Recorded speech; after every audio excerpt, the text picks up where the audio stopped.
अस्सलामु अलैकुम वरहमतुल्लाहि वबरकातुहू। इन्नल हम्दलिल्लाहि नहमदुहु व नस्तईनुहु व नस्तगफिरुह व नऊज़ु बिल्लाहि मिन शुरूरि अनफुसिना व सय्यिआति अमालिना मन यहदिहिल्लाहु फला मुदिल्ल लह व मन युद्लिल फला हादिय लह व अशहदु अन ला इलाहा इल्लल्लाहु वहदहु ला शरीका लह ला निद्द लहु व ला दिद्द लह ला मिसाल लहु व ला मसील लह व लहुल मसलुल अअला फिस समावाति वल अर्द लैसा कमिस्लिहि शै व हुवस समीउल बसीर व अशहदु अन्न मुहम्मदन अब्दुल्लाहि व रसूलुहु अल मबऊसी रहमतल लिल आलमीन व अला आलिहि व अस्हाबिहि तय्यिबीन व मन तबिअहुम बिइहसान इला यौमिद्दीन अम्मा बअद। क़ाल अल्लाहु सुब्हानहु व तआला फ़ी कलामिहिल मजीद अऊज़ु बिल्लाहि मिनश शैतानिर रजीम क़ुल इन कुन्तुम तुहिब्बूनल्लाह फत्तबिऊनी युहब्बुकुमुल्लाह व यग़फिर लकुम ज़ुनूबकुम वल्लाहु गफ़ूरुर रहीम। वक़ाल रसूलुल्लाहि सल्लल्लाहु अलैहि व अला आलिहि वसल्लम मिन हदीसी अब्दुल्लाह इब्न मसऊद रज़ियल्लाहु तआला अन्हु अल्लज़ी अख़रजहु अल इमाम अल बुख़ारी रहिमहुल्लाहु तआला फ़ी सहीह वल इमाम मुस्लिम फ़ी सहीहिही क़ाल लैसा मिन्ना मन ज़रबल खुदूद औ शक़्क़ल जुयूब औ दआ बिदअवाल जाहिलिय्या। সম্মানিত উপস্থিতি, শুরুতেই আল্লাহ রাব্বুল আলামিনের অসংখ্য অগণিত শুকরগুজার হচ্ছি যে মহান রাব্বুল ইজ্জত ওয়াল জালাল অত্যন্ত মেহেরবানি করে আমাদেরকে ইয়ামুল জুমার এই পড়ন্ত বিকেলে গুরুত্বপূর্ণ দোয়া কবুলের সময় আল্লাহ রাব্বুল আলামিনের সন্তুষ্টিকে একমাত্র লক্ষ্য করে আল্লাহ তাআলার রাসূল সাল্লাল্লাহু আলাইহি ওয়াসাল্লামের দেখানো দ্বীন ও তরিকা সম্পর্কে জানার জন্য, দ্বীনের জ্ঞান অর্জন করার জন্য এই ধরনের একটি মজলিসুল জিকিরে একত্রিত হওয়ার তৌফিক দিয়েছেন। এই জন্য আল্লাহ রাব্বুল আলামিনের শুকরিয়া আদায় করি আলহামদুলিল্লাহ। সম্মানিত উপস্থিতি, অত্যন্ত গুরুত্বপূর্ণ একটি বিষয় নিয়ে আজকে আলোচনা করব। আজকে আমরা সালাফদের যে মানহাজের উপর ধারাবাহিক একটা আলোচনা করে আসছিলাম, সেখান থেকে একটু ব্রেক করে অন্য একটি আলোচনা যাব, যে আলোচনাটি খুবই গুরুত্বপূর্ণ। সেটা হচ্ছে হুসাইন ইবনে আলী রাদিয়াল্লাহু আনহুর শাহাদাতের অজানা ইতিহাস, যে বিষয়গুলো সম্পর্কে আমাদের জানা দরকার, যেগুলোতে আসলে আমাদের অনেক কনফিউশন রয়ে গিয়েছে, যেগুলো গোটা উম্মার জন্য আসলে আমাদের মনে করি স্পষ্ট হওয়া উচিত, আর যেগুলোর ব্যাপারে অসংখ্য কুসংস্কার, অসংখ্য বিভ্রান্তি, অসংখ্য ভ্রষ্টতা, এমনকি এই কেন্দ্রিক মুসলিম উম্মা আজকে বলা যেতে পারে যে বহুধা বিভক্ত। মানে এমন বিভক্তি এর মধ্যে তৈরি হয়েছে যে বিভক্তিকে কোনোভাবেই আর এটাকে যে কোনো দিক থেকে একত্রিত করা সম্ভব বা জোড়া দেওয়া সম্ভব এমনটা উপলব্ধি করা যাচ্ছে না। আসল ঘটনা কি? আসল বিষয়টি কি ছিল? কারা এর সাথে যুক্ত ছিল? কেন এই ঘটনা ঘটেছে? মুসলিম উম্মার জন্য এই ঘটনার সত্যিকার অবস্থানটা কি হওয়া উচিত? আমাদের এই বিষয়গুলো নিয়ে কথা বলার আগে একটি বিষয় আমি বলবো, সেটা হচ্ছে এই যে আল্লাহ রাব্বুল আলামিন আমাদেরকে আল্লাহর হাবিব সাল্লাল্লাহু আলাইহি ওয়াসাল্লামের প্রতি ঈমান আনার যে নির্দেশ দিয়েছেন, তার ঈমানের অন্যতম দাবি হচ্ছে রাসূলুল্লাহ সাল্লাল্লাহু আলাইহি ওয়াসাল্লামের ভালোবাসা আমাদের মধ্যে থাকতে হবে। যার অন্তরের মধ্যে আল্লাহ রাসূল সাল্লাল্লাহু আলাইহি ওয়াসাল্লামের ভালোবাসা নেই, সে রাসূলুল্লাহ সাল্লাল্লাহু আলাইহি ওয়াসাল্লামের প্রতি ঈমান এনেছে, যতই দাবি করুক না কেন, সে বেঈমান। ঠিকই বেঈমান, অর্থাৎ মুনাফিক। সুতরাং রাসূলুল্লাহ সাল্লাল্লাহু আলাইহি ওয়াসাল্লাম ভালোবাসা অন্তরের মধ্যে থাকতেই হবে। এই ভালোবাসা রাসূলুল্লাহ সাল্লাল্লাহু আলাইহি ওয়াসাল্লামের ভালোবাসার পদ্ধতি, ভালোবাসার প্রকাশ পদ্ধতি হচ্ছে 8টি। এটা আলোচ্য বিষয় নয় আজকে, সুতরাং সেদিকে যাব না। এর একটি পদ্ধতি হচ্ছে আল্লাহ রাসূল সাল্লাল্লাহু আলাইহি ওয়াসাল্লাম যাদেরকে ভালোবেসেছেন, একটি পদ্ধতি নিয়ে আলোচনা হবে, তো যতটুকু দরকার ততটুকু আমি নেব কেটে। বুঝতে পেরেছেন? সময়ের দিকে লক্ষ্য রেখে, কারণ অনেক লম্বা একটি আলোচ্য বিষয়। আল্লাহ রাসূল সাল্লাল্লাহু আলাইহি ওয়াসাল্লাম যাদেরকে ভালোবেসেছেন, রাসূলুল্লাহ সাল্লাল্লাহু আলাইহি ওয়াসাল্লাম যাদের প্রতি রাসূলুল্লাহ সাল্লাল্লাহু আলাইহি ওয়াসাল্লামের ভালোবাসা ছিল, তাদেরকে আমাদেরকে ভালোবাসতে হবে, তাদের প্রতি আমাদের ভালোবাসা থাকতে হবে। যাদের প্রতি রাসূলুল্লাহ সাল্লাল্লাহু আলাইহি ওয়াসাল্লাম ভালোবাসা আছে, কিন্তু আপনি তাদেরকে ঘৃণা করলে, তাদেরকে গালিগালাজ করলে, তাদের প্রতি আপনি যদি খারাপ আচরণ করে থাকেন অথবা তাদের ব্যাপারে যদি আপনার বিরূপ বা কটূক্তি মন্তব্য খারাপ হয়, তাহলে বুঝতে হবে যে আপনি বেঈমান, আপনার অন্তরের মধ্যে রাসূলের ভালোবাসা নেই। কারণ এটা রাসূলের ভালোবাসার সাথে একেবারে যুক্ত।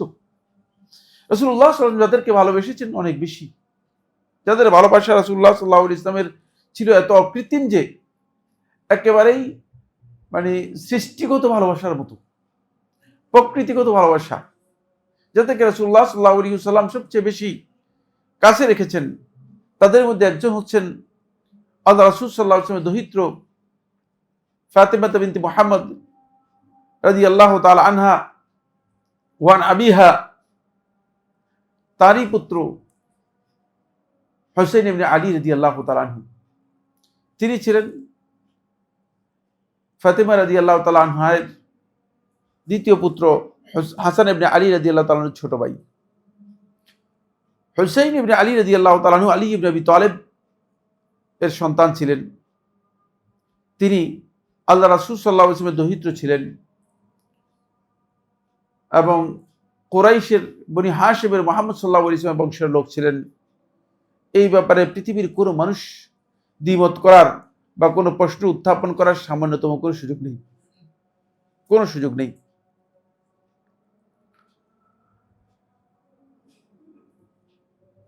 হুসাইন ইবনে আলী রাদিয়াল্লাহু তাআলা আনহু হিজরতের ৪র্থ বছর জন্মগ্রহণ করেন, হিজরতের ৪র্থ বছর জন্মগ্রহণ করেন। ফলে রাসূলুল্লাহ সাল্লাল্লাহু আলাইহি ওয়াসাল্লাম যে বছর মৃত্যুবরণ করেন সে বছর হুসাইন ইবনে আলী রাদিয়াল্লাহু বয়স ছিল মানে ৬ প্লাস, মানে হুসাইন ইবনে আলী রাদিয়াল্লাহু বয়স ছিল ৬ প্লাস, এই ধরনের ছিল।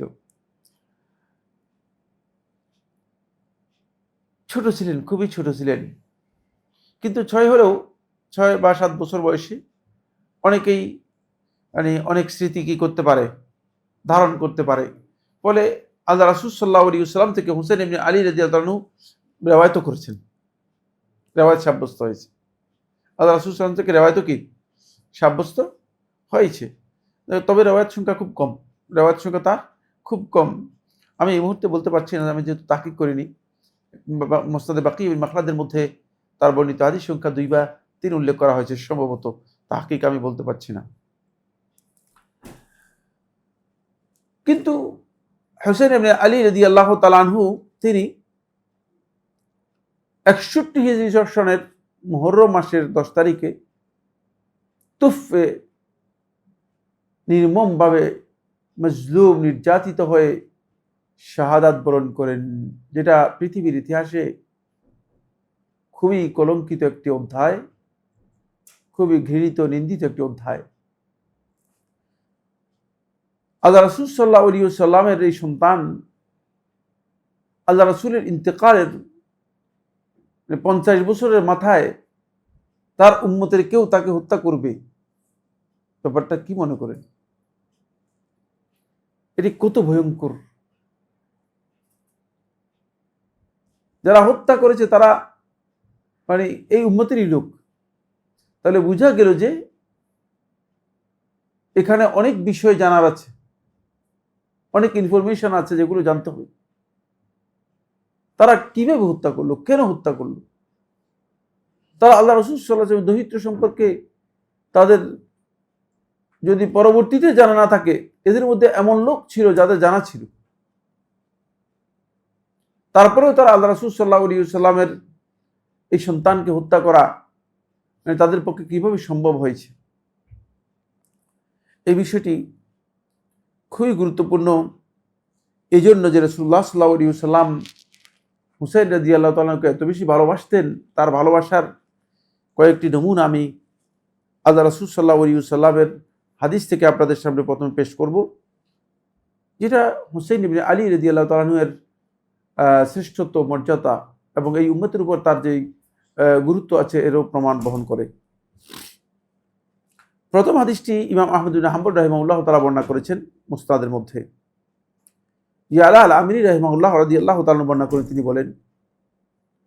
তিনি বলেন আন্নাহু খারাজা মা রাসূলিল্লাহ সাল্লাল্লাহু আলাইহি ওয়াসাল্লাম, যে তিনি একদিন রাসূলুল্লাহ সাল্লাল্লাহু আলাইহি ওয়াসাল্লামের সাথে বের হলেন, ইয়ানি ইলা তাআমিন দুউ লাহু, যে রাসূলুল্লাহ সাল্লাল্লাহু আলাইহি ওয়াসাল্লাম সহ সাহাবায়ে কেরামদেরকে একটি খাবারের জন্য দাওয়াত দেওয়া হয়েছে, ওই খাবারের দাওয়াতে অংশগ্রহণ করার জন্য কি করছেন, রাসূল সাল্লাল্লাহু আলাইহি ওয়াসাল্লামের সাথে বের হলেন।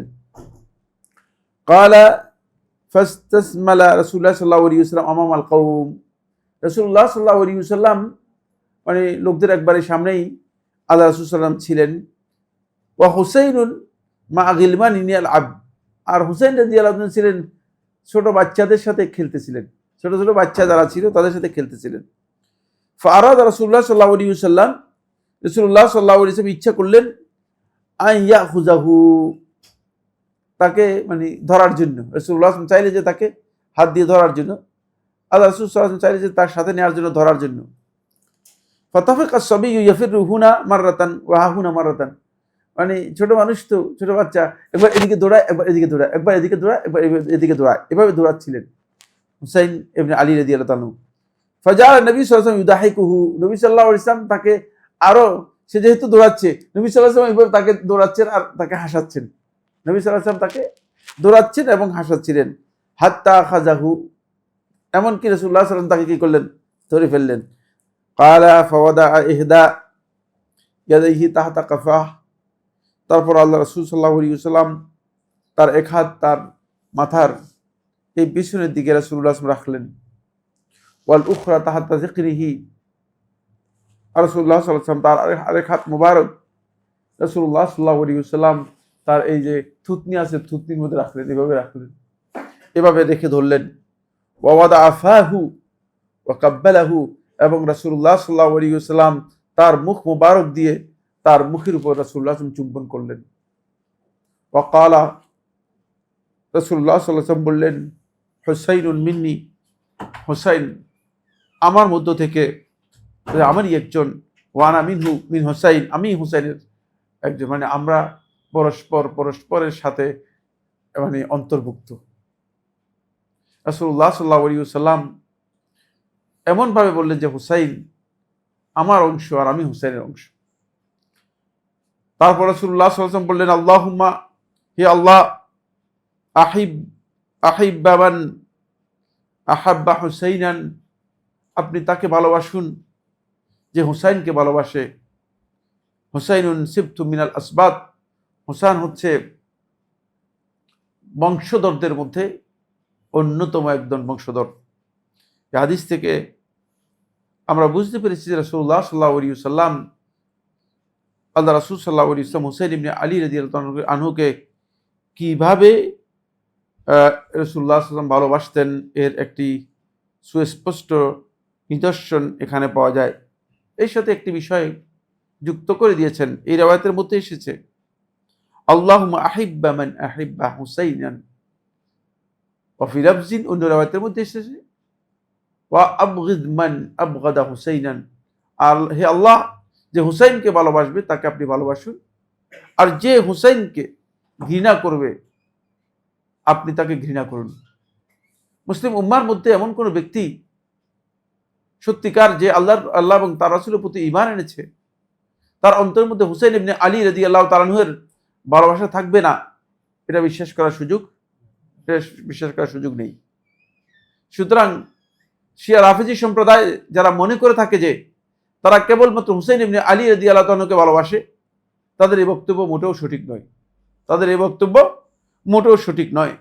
বরং তারা এর মাধ্যমে সুন্নি যারা বা আহলুস সুন্নাহ ওয়াল জামাআহ যারা আছে তাদেরকে ইলজাম দেওয়ার জন্য চেষ্টা করে, তাদেরকে মানে তাদের উপর একটা অপবাদ দেওয়ার জন্য বা চাপিয়ে দেওয়ার জন্য চেষ্টা করে যে এরা হুসাইন এবং হাসান এবং এই আল্লাহ রাসূল সাল্লাল্লাহু আলাইহি ওয়াসাল্লামের দহিত্র যারা আছে তাদেরকে ভালোবাসে না, এটি সঠিক নয়। 2 নম্বর বিষয়, 2 নম্বর হাদিসটিও ইমাম বুখারী রাহিমাহুল্লাহ তাআলা বর্ণনা করেছেন, তার সহিতে বর্ণনা করেছেন আব্দুল্লাহ ইবনে ওমর থেকে রাদিয়াল্লাহু তাআলা আনহু। এটা খুব সুপরিচিত হাদিস, এটা এত পরিচিত হাদিস যেটা খুবই জানা কথা। আব্দুল্লাহ ইবনে ওমর রাদিয়াল্লাহু তাআলা আনহু থেকে বর্ণিত, তার কাছে কাদ সাআলাহু রাজুলুম মিনাল ইরাক আনিল মুহরিম, ইরাক থেকে এক ব্যক্তি এসে আব্দুল্লাহ ইবনে ওমর রাদিয়াল্লাহু তাআলাকে প্রশ্ন করলেন যে মুহরিম ব্যক্তি সম্পর্কে, হাল ইয়াকতুলুজ যুবাব, যে মুহরিমের জন্য কি মানে মশা মারা, মশা তো বুঝেন, মশা মারা জায়েজ কিনা। হাল ইয়াকতুল যুবাব, সে কি মশা মারতে পারবে কিনা, মুহরিম ব্যক্তি ইহরাম করা অবস্থায় মশা মারতে পারবে কিনা, এই প্রশ্ন উত্থাপন করলেন আব্দুল্লাহ ইবনে ওমর রাদিয়াল্লাহু তাআলা আনহুকে, হাল ইয়াকতুল যুবাব, মশা মারতে পারবে কিনা। ফাকাল রাদিয়াল্লাহু তাআলা আনহু, তখন আব্দুল্লাহ ইবনে ওমর রাদিয়াল্লাহু তাআলা বললেন, আহলুল ইরাক ইয়াসআলুনা আনিজ যুবাব। কোন কোন রাওয়ায়াতের মধ্যে এসেছে তুমি কোথা থেকে এসেছো, বলে যে মিনাল কুফা, আমি কুফা থেকে এসেছি। এই রাওয়ায়াতের মধ্যে এসেছে আব্দুল্লাহ ইবনে ওমর রাদিয়াল্লাহু তাআলা বলেন যে আহলুল ইরাক ইয়াসআলুনা আনিজ যুবাব, যে ইরাকের লোকেরা এখন মাছি মশা মারার প্রশ্ন করতেছে, মাছি মারা যায় কিনা, মশা মারা যায় কিনা, এই বিষয়ে প্রশ্ন করতেছে। ওকাদ কাতালু ইবনাতে রাসূলিল্লাহ সাল্লাল্লাহু আলাইহি ওয়াসাল্লাম, অথচ এর আগে আল্লাহ রাসূল সাল্লাল্লাহু আলাইহি ওয়াসাল্লামের দহিত্র আল্লাহ রাসূল সাল্লাল্লাহু আলাইহি ওয়াসাল্লামের মেয়ের ছেলে একেবারেই আল্লাহ রাসূল সাল্লাল্লাহু আলাইহি ওয়াসাল্লামের সন্তানকে হত্যা করেছে, কিন্তু জিজ্ঞেস করেনি। ওই সেদিন থেকে কুফাবাসী, ওই আহলু ইরাক, তারা কিন্তু সাহাবায়ে কেরামদের কাছে ঘৃণিত, নিন্দিত এবং ঘৃণার পাত্রে পরিণত হয়েছে। এই বক্তব্য থেকে, আব্দুল্লাহ ইবনে ওমর রাদিয়াল্লাহু তাআলার বক্তব্য থেকে বোঝা যায় যে তারা আসলে কতটুকু সাহাবায়ে কেরামদের কাছে তাদের মান ছিল। ওয়াকাল নবী সাল্লাল্লাহু আলাইহি ওয়াসাল্লাম, অথচ নবী সাল্লাল্লাহু আলাইহি ওয়াসাল্লাম এই কথা বলেছেন, হুমা রাইহানাতাই মিনাদ দুনিয়া, এরা হচ্ছে দুনিয়াতে আমার দুটি সুগন্ধি। হাসান এবং হুসাইন সম্পর্কে রাইহানা বলা হয় তাকে। এটি এক প্রকারের উদ্ভিদ গাছ। আপনারা সৌদি আরবে দেখেছি, এখানে বাংলাদেশে কোথাও দেখেছেন কিনা আমি জানি না। সৌদি আরব থেকে বাংলাদেশে নিয়ে আসছি, আমি দেখছিলাম সৌদি আরবে মরুভূমিতে উঠে একটু জোপের মতো হয়ে খুবই সুঘ্রাণ, এর থেকে পরবর্তীতে সুগন্ধি তৈরি করা হয়।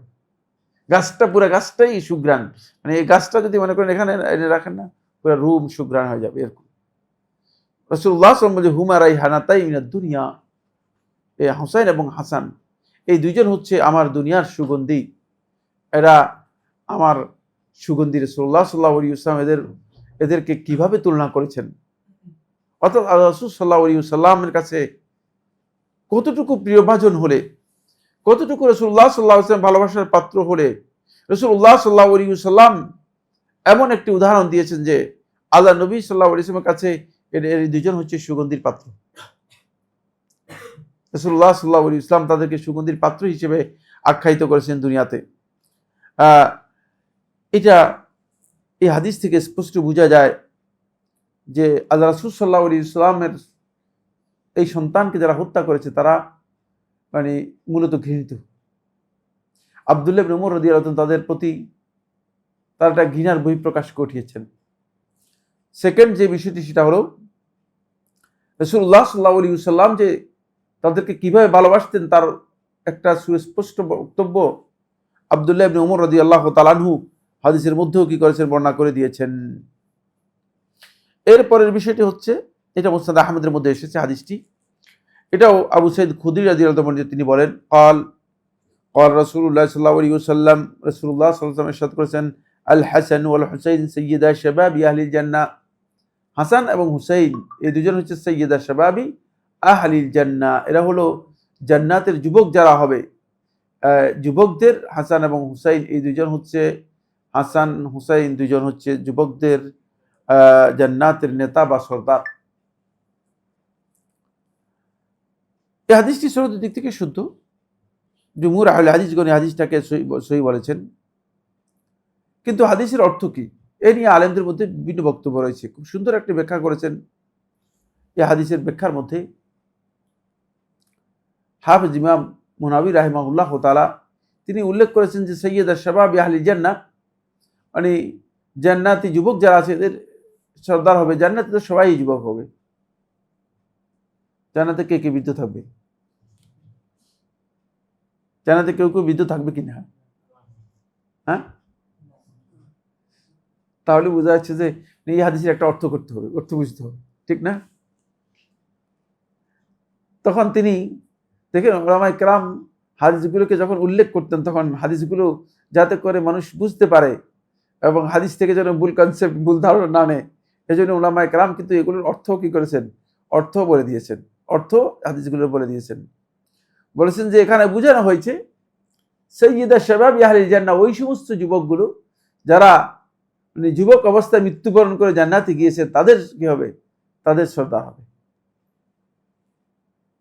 একদল লোক আছে না যারা মৃত্যুবরণ করেছে যুবক অবস্থায়, এবং যুবকদের মধ্যে যারা জান্নাতি আহলুল জান্নাহ জান্নাতি হয়েছে, তাদের কি হবে, সর্দার হবে, তাদের সর্দার হবে। অন্য রাওয়ায়াতের মধ্যে অবশ্য একটু সংযুক্তি আছে, মানে আরেকটি রাওয়ায়াত এসেছে, এটি হলো ইবনে হিব্বান রাহিমাহুল্লাহ তাআলা তার সহিতে বর্ণনা করেছেন, 6959 নম্বর হাদিস। শেখ শোয়েব আরনাউত যখন তাহকিক করেছেন ইবনে হিব্বানের, তখন এটাকে তিনি সহিহ বলেছেন। ইমাম তিরমিজি রহমতুল্লাহ বর্ণনা করেছেন 3266 নম্বর হাদিস, এবং শেখ নাসরুদ্দিন আলবানী রহমতুল্লাহ সহিহুল জামের মধ্যে হাদিসটিকে সহিহ বলেছেন 3181 নম্বর হাদিস। কি হাদিসটা? হাদিসটি হচ্ছে, এখানে যুক্ত করেছেন ইল্লা ইবনাইল খালাহ ঈসা ইবনে মরিয়ম, বলেছেন যে দুই খালতো ভাই ছাড়া, একজন হচ্ছে ঈসা ইবনে মরিয়ম, আর হচ্ছে ইয়াহইয়া ইবনে জাকারিয়া। এই দুইজনও জান্নাতের যুবক যারা হবে, এই যুবকদের মধ্যে তাদের কি থাকবে, লিডারশিপ থাকবে। কারণ এই দুজন তো একেবারেই যুবক। ইয়াহইয়া আপনারা জানেন যে ইয়াহইয়া ইবনে জাকারিয়া আলাইহিস সালাতু ওয়াস সালাম মৃত্যুবরণ করেছেন একেবারে অল্প বয়স। তারপরে ঈসা ইবনে মারিয়াম আলাইহিস সালামকে উঠিয়ে নেওয়া হয়েছে মানে খুবই অল্প বয়সে। তারপর আবার আসবেন তিনি পৃথিবীতে, তাও তিনি অল্প বয়সে কি করবেন, মৃত্যুবরণ করবেন।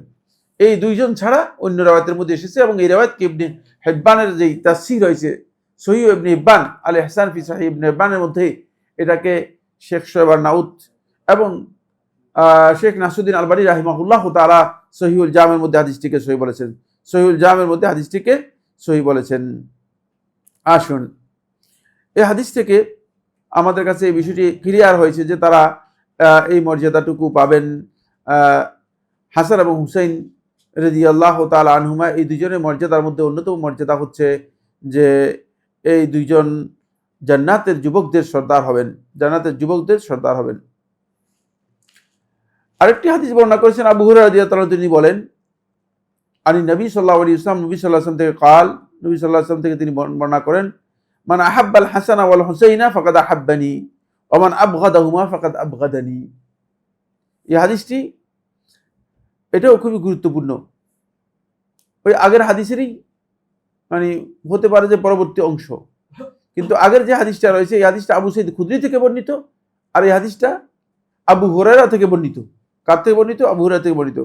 এই হাদিসে আবু হুরায়রা বর্ণনা করেন, তিনি বলেন যে ব্যক্তি হাসান এবং হুসাইন এই দুজনকে ভালোবাসবে সে আমাকে ভালোবাসলো, আর যে ব্যক্তি হাসান এবং হুসাইন এই দুজনকে ঘৃণা করবে, অপছন্দ করবে, সে আমাকে ঘৃণা করলো, অপছন্দ করলো। তাহলে বোঝা গেল যে হাসান এবং হুসাইনের ভালোবাসা আল্লাহ রাসূল সাল্লাল্লাহু আলাইহি ওয়াসাল্লাম ঈমানের সাথে যুক্ত, আর হাসান এবং হুসাইন এই দুজনের প্রতি ঘৃণা করা এটা আল্লাহ রাসূল সাল্লাল্লাহু আলাইহি ওয়াসাল্লামের ঈমানের পরিপন্থী একটি বিষয়, ঈমানের কি পরিপন্থী একটি বিষয়। এই হাদিসটি ইমাম নাসাঈ রাহিমাহুল্লাহ তাআলা সুনানুল কুবরার মধ্যে বর্ণনা করেছেন, হাদিস নম্বর 8168। ইমাম ইবনে মাজাহ রাহিমাহুল্লাহ তাআলা সুনানের মধ্যে বর্ণনা করেছেন হাদিস নম্বর 143, এবং এই লফজটা যেটা উল্লেখ করেছি এটা ইবনে মাজাহ লফজ। আহমদ ইবনে হাম্বল রাহমাতুল্লাহ মুসনাদের মধ্যে বর্ণনা করেছেন 7876। নাসিরউদ্দিন আলবানী রাহিমাহুল্লাহ তাআলা সহিহার মধ্যে হাদিসটিকে সহিহ বলেছেন 2895। তাহলে হাদিসের সনদের দিক থেকে আমরা স্পষ্ট হতে পেরেছি যে হাদিসটির সনদ শুদ্ধ। এখন আপনি একটু চিন্তা করেন ভালো করে, যারা শুধুমাত্র হাসান ইবনে আলী অথবা হুসাইন ইবনে আলী রাদিয়াল্লাহু তাআলা এদেরকে ঘৃণা করবে, অপছন্দ করবে, তারা রাসূলকে অপছন্দ করলো। আর যে লোকগুলো মানে হাসান হুসাইন রাদিয়াল্লাহু তাআলার মাথা কেটে নিয়ে গিয়েছে, তাদের অবস্থা কি? তারা কোন পর্যায়ে? তাদের ঈমানের অবস্থানটা কি দেখছেন? তাদের ঈমানের যে অবস্থানটা, সেই অবস্থানটা কোন পর্যায়ের, এটা আমাদেরকে অবশ্যই কি করতে হবে, বুঝতে হবে, এটা বোঝার বিষয় রয়েছে। ওয়ান আব্দুল্লাহ ইবনে মাসউদ রাদিয়াল্লাহু তাআলা আনহুমা, আব্দুল্লাহ ইবনে মাসউদ বর্ণনা করেন, তিনি বলেন আন্না নবী সাল্লাল্লাহু আলাইহি ওয়াসাল্লাম ক্বালা লিল হাসান ওয়াল হুসাইন, রাসূলুল্লাহ সাল্লাল্লাহু আলাইহি ওয়াসাল্লাম হাসান এবং হুসাইন এই দুজনকে লক্ষ্য করে রাসূলুল্লাহ সাল্লাল্লাহু আলাইহি ওয়াসাল্লাম নির্দিষ্ট করে বললেন, আল্লাহুম্মা ইন্নী উহিব্বুহুমা, হে আল্লাহ আমি এই দুইজনকে ভালোবাসি।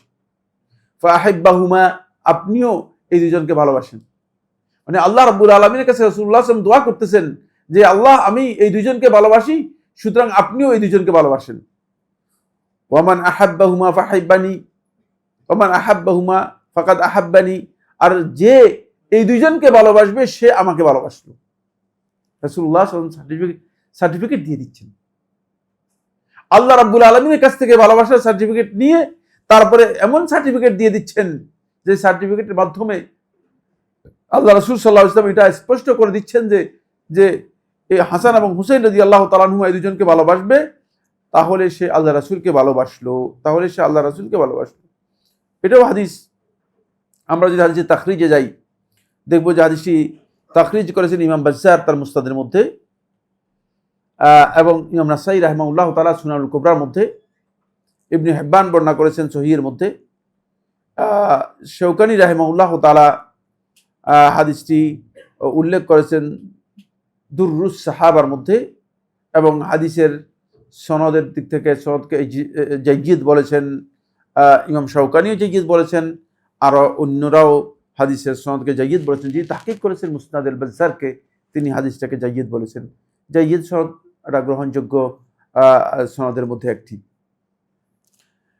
ওয়ান জাবির ইবনে আব্দুল্লাহ রাদিয়াল্লাহু তাআলা আনহু, জাবির ইবনে আব্দুল্লাহ থেকে বর্ণিত قال, তিনি বলেন, মান সাররাহু আন ইয়ানজুরা ইলা রাজুলিন মিন আহলিল জান্নাহ, তোমাদের যার মানে সাররাহু যাকে এটা আনন্দিত করবে, পছন্দ করবে, ভালো লাগবে, আন ইয়ানজুরা ইলা রাজুলিন এমন এক ব্যক্তির দিকে দেখতে, মিন আহলিল জান্নাহ যে জান্নাতি ব্যক্তি দেখতে তোমাদের মধ্যে যদি কেউ পছন্দ করে, ভালোবাসে, তারা আনন্দিত হয়, তাহলে ফালি ইয়ানজুর ইলাল হুসাইন ইবনে আলী, সেজন্য হুসাইন ইবনে আলীর দিকে তাকায়। ফাইন্নী সামিআতু রাসূলুল্লাহ সাল্লাল্লাহু আলাইহি ওয়াসাল্লাম ইয়াকুল, আমি আল্লাহ রাসূল সাল্লাল্লাহু আলাইহি ওয়াসাল্লামকে এই কথা বলতে শুনেছি, তাকে আহলুল জান্নাহ জান্নাতি বলতে আমি কি শুনেছি। হুসাইন ইবনে আলী রাদিয়াল্লাহু তাআলা আশরাতুল মুবাশশারার মধ্যে তার নাম আছে কিনা? হ্যাঁ, নেই। আশরাতুল মুবাশশারার মধ্যে তার নাম নেই, কিন্তু হুসাইন ইবনে আলী রাদিয়াল্লাহু তাআলা জান্নাতের সুসংবাদ প্রাপ্তদের মধ্যে ছিলেন, যেমন হাসান ইবনে আলী রাদিয়াল্লাহু তাআলা জান্নাতের সুসংবাদ প্রাপ্তদের মধ্যে ছিলেন, যেমন ফাতিমা রাদিয়াল্লাহু তাআলা আনহা, খাদিজা রাদিয়াল্লাহু তাআলা জান্নাতের সুসংবাদ প্রাপ্তদের মধ্যে ছিলেন। এজন্য আল আশরাতুল মুবাশশারা মানে এই কনসেপ্টটা আপনারা খুব ভালো করে খেয়াল করেন, সেটা হচ্ছে ওই 10 জন সাহাবী যাদেরকে রাসূলুল্লাহ সাল্লাল্লাহু আলাইহি ওয়াসাল্লাম মানে ইনস্ট্যান্ট একসাথে কি করেছেন, জান্নাতের সুসংবাদ দিয়েছেন। এই জন্য তাদেরকে আল আশরাতুল মুবাশশারা বলা হয় থাকে। মূলত আল্লাহ রাসূল সাল্লাল্লাহু আলাইহি ওয়াসাল্লাম যাদেরকে জান্নাতের সুসংবাদ দিয়েছেন, এদের সংখ্যা সমস্ত হাদিস একসাথে করে, এটা আমি এখানে আলোচনা করেছি কিনা অন্য কোথায় আলোচনা করেছি আমার জানা নেই, এদের সংখ্যা সর্বমোট 23 জন। সর্বমোট কয়জন? 23 জন। সুতরাং বোঝা গেল যে আল আশরাতুল মুবাশশারা যেটা রয়েছে এটা হচ্ছে শুধুমাত্র একসাথে একই ছকের মধ্যে মানে একই মানে বক্তব্যের মাঝে রাসূলুল্লাহ সাল্লাল্লাহু আলাইহি ওয়াসাল্লাম যাদেরকে একসাথ করে জান্নাতের সুসংবাদ দিয়েছেন, তারা হচ্ছেন আশরাতুল মুবাশশারার মধ্যে অন্তর্ভুক্ত। এরা সবাই সিনিয়র সাহাবী ছিলেন, এরা সবাই কি সিনিয়র সাহাবী ছিলেন। এদেরকে একসাথ করে রাসূলুল্লাহ সাল্লাল্লাহু আলাইহি ওয়াসাল্লাম জান্নাতের সুসংবাদ দিয়েছেন। কিন্তু এই হাদিস থেকে জাবির ইবনে আব্দুল্লাহ রাদিয়াল্লাহু বর্ণিত যে হাদিস রয়েছে, এই হাদিস থেকে বোঝা যায় যে রাসূলুল্লাহ সাল্লাল্লাহু আলাইহি ওয়াসাল্লাম হুসাইন ইবনে আলী রাদিয়াল্লাহু তাআলাকে জান্নাতের সুসংবাদ দিয়েছেন। আন আয়েশা ও উম্মে সালামা রাদিয়াল্লাহু তাআলা আনহুমা, আয়েশা অথবা উম্মে সালামা রাদিয়াল্লাহু তাআলা বর্ণিত قال, তিনি বলেন, ওয়াকি, এটা শাক্কা ওয়াকিউন মানে ওয়াকি এই শক করেছেন বর্ণনার মধ্যে। ওয়াকি ইবনুল জাররাহ বর্ণনা করতে গিয়ে তার একটা সন্দেহ হয়েছে। قال হুয়া ইয়ানি আব্দুল্লাহ ইবনে সাঈদ থেকে তিনি বর্ণনা করেন, আন নবী সাল্লাল্লাহু আলাইহি ওয়াসাল্লাম قال লি ইহদাহুমা, রাসূলুল্লাহ সাল্লাল্লাহু আলাইহি ওয়াসাল্লাম তাদের যে কোনো একজনকে বললেন, লাকাদ দাখালা আলাইয়াল বাইতা মালাকুন। এটি হয়তো আয়েশা রাদিয়াল্লাহু আনহাকে বলেছেন অথবা উম্মে সালামা রাদিয়াল্লাহু তাআলাকে বলেছেন। কি বলেছেন? লাকাদ দাখালা আলাইয়াল বাইতাল মালাকুন, এখন আমার ঘরে একজন ফেরেশতা প্রবেশ করেছে। লাম ইয়াদখুল আলাইয়া ক্বাবলাহা, এর আগে এই ফেরেশতা আর কখনো আসেনি, এর আগে আর এই ফেরেশতা কখনো আসে নাই। ফাকাল লি, আমাকে এসে বললেন, ইন্না ইবনাকা হাযা হুসাইনুন মাকতুল, বললেন যে তোমার এই সন্তান হুসাইন তাকে হত্যা করা হবে। ফেরেশতা এসে আমাকে এই কথা জানালেন। এটি বর্ণনা করতেছেন আয়েশা রাদিয়াল্লাহু আনহা অথবা উম্মে সালামা রাদিয়াল্লাহু আনহা, কিন্তু বলতেছেন যে আল্লাহ রাসূল সাল্লাল্লাহু আলাইহি ওয়াসাল্লাম বললেন, আমার কাছে একজন ফেরেশতা এসে, আগে আর আসেন এই ফেরেশতা, এসে এই কথা বললে যে তোমার এই সন্তান হুসাইন মাকতুল, তাকে হত্যা করা হবে। ওয়া ইন শি'তা উরিতুকা মিন তুরবাতিল আরদিল্লাতি ইউকতালু বিহা, যদি তুমি মানে চাও তাহলে আমি যেই জমিনে তাকে হত্যা করা হবে ওই জমিনটা, মানে জমিনের মাটিটা তোমাকে দেখাতে পারবো। ক্বালা ফাআখরাজা তুরবাতান হামরা, তারপর একটু লাল মাটি বের করে নিয়ে আসলেন, দেখালেন আমাকে একটু লাল মাটি। এই লাল মাটি দেখালেন। এই লাল মাটি দেখে রাসূলুল্লাহ সাল্লাল্লাহু আলাইহি ওয়াসাল্লামকে বললেন যে এই জায়গাতে তাকে হত্যা করা হবে, এই মাটি যে জায়গায় পাওয়া যায় সেখানে হত্যা করা হবে। এই হাদিসটি বর্ণনা করেছেন, আমরা হাদিসে তাখরিজে গেলে দেখতে পাচ্ছি, হাদিসটি ইমাম আহমদ ইবনে হাম্বল রাহমাতুল্লাহ বর্ণনা করেছেন তার মুসনাদের মধ্যে ২৬,৫২৪ নম্বর হাদিস, ২৬,৫২৪ নম্বর হাদিস। এবং এই যে লফজটা আমি উল্লেখ করেছি এটা মুসনাদ আহমদের লফজ। আর আব্দুল হুমায়দ তার মুসনাদের মধ্যে বর্ণনা করেছেন হাদিস নম্বর ১৫৩১, ঠিক হুবহু কাছাকাছি হাদিস বর্ণনা করেছেন, একই মানে কনসেপ্টে, একই বক্তব্যে। এবং মুসনাদের মধ্যে শেখ শোয়েব আন-নাউত তিনি এই হাদিসটাকে কি করেছেন, হাদিসটাকে সহি বলেছেন। এখান থেকে বোঝা যায় যে আল্লাহ রাসূল সাল্লাল্লাহু আলাইহি ওয়াসাল্লামকে আগেই কি করা হয়েছে, এই বিষয়ে ইনফর্ম করা হয়েছে। রাসূলুল্লাহ সাল্লাল্লাহু আলাইহি ওয়াসাল্লাম জানতেন, রাসূলুল্লাহ সাল্লাল্লাহু আলাইহি ওয়াসাল্লামকে ইনফর্ম করা হয়েছে, এবং রাসূলুল্লাহ সাল্লাল্লাহু আলাইহি ওয়াসাল্লাম কি করতেন, জানতেন যে হুসাইন ইবনে আলী রাদিয়াল্লাহু আনহুকে শাহাদাত মানে শহীদ করা হবে এবং তাকে হত্যা করা হবে, তিনি এটা জানতেন। এর কাছাকাছি রেওয়ায়েত, পরের রেওয়ায়েতটি, সেটা এই আগের রেওয়ায়েতের মধ্যে উম্মে সালামা এবং আয়েশা দুজনের মধ্যে কনফিউজড ছিল।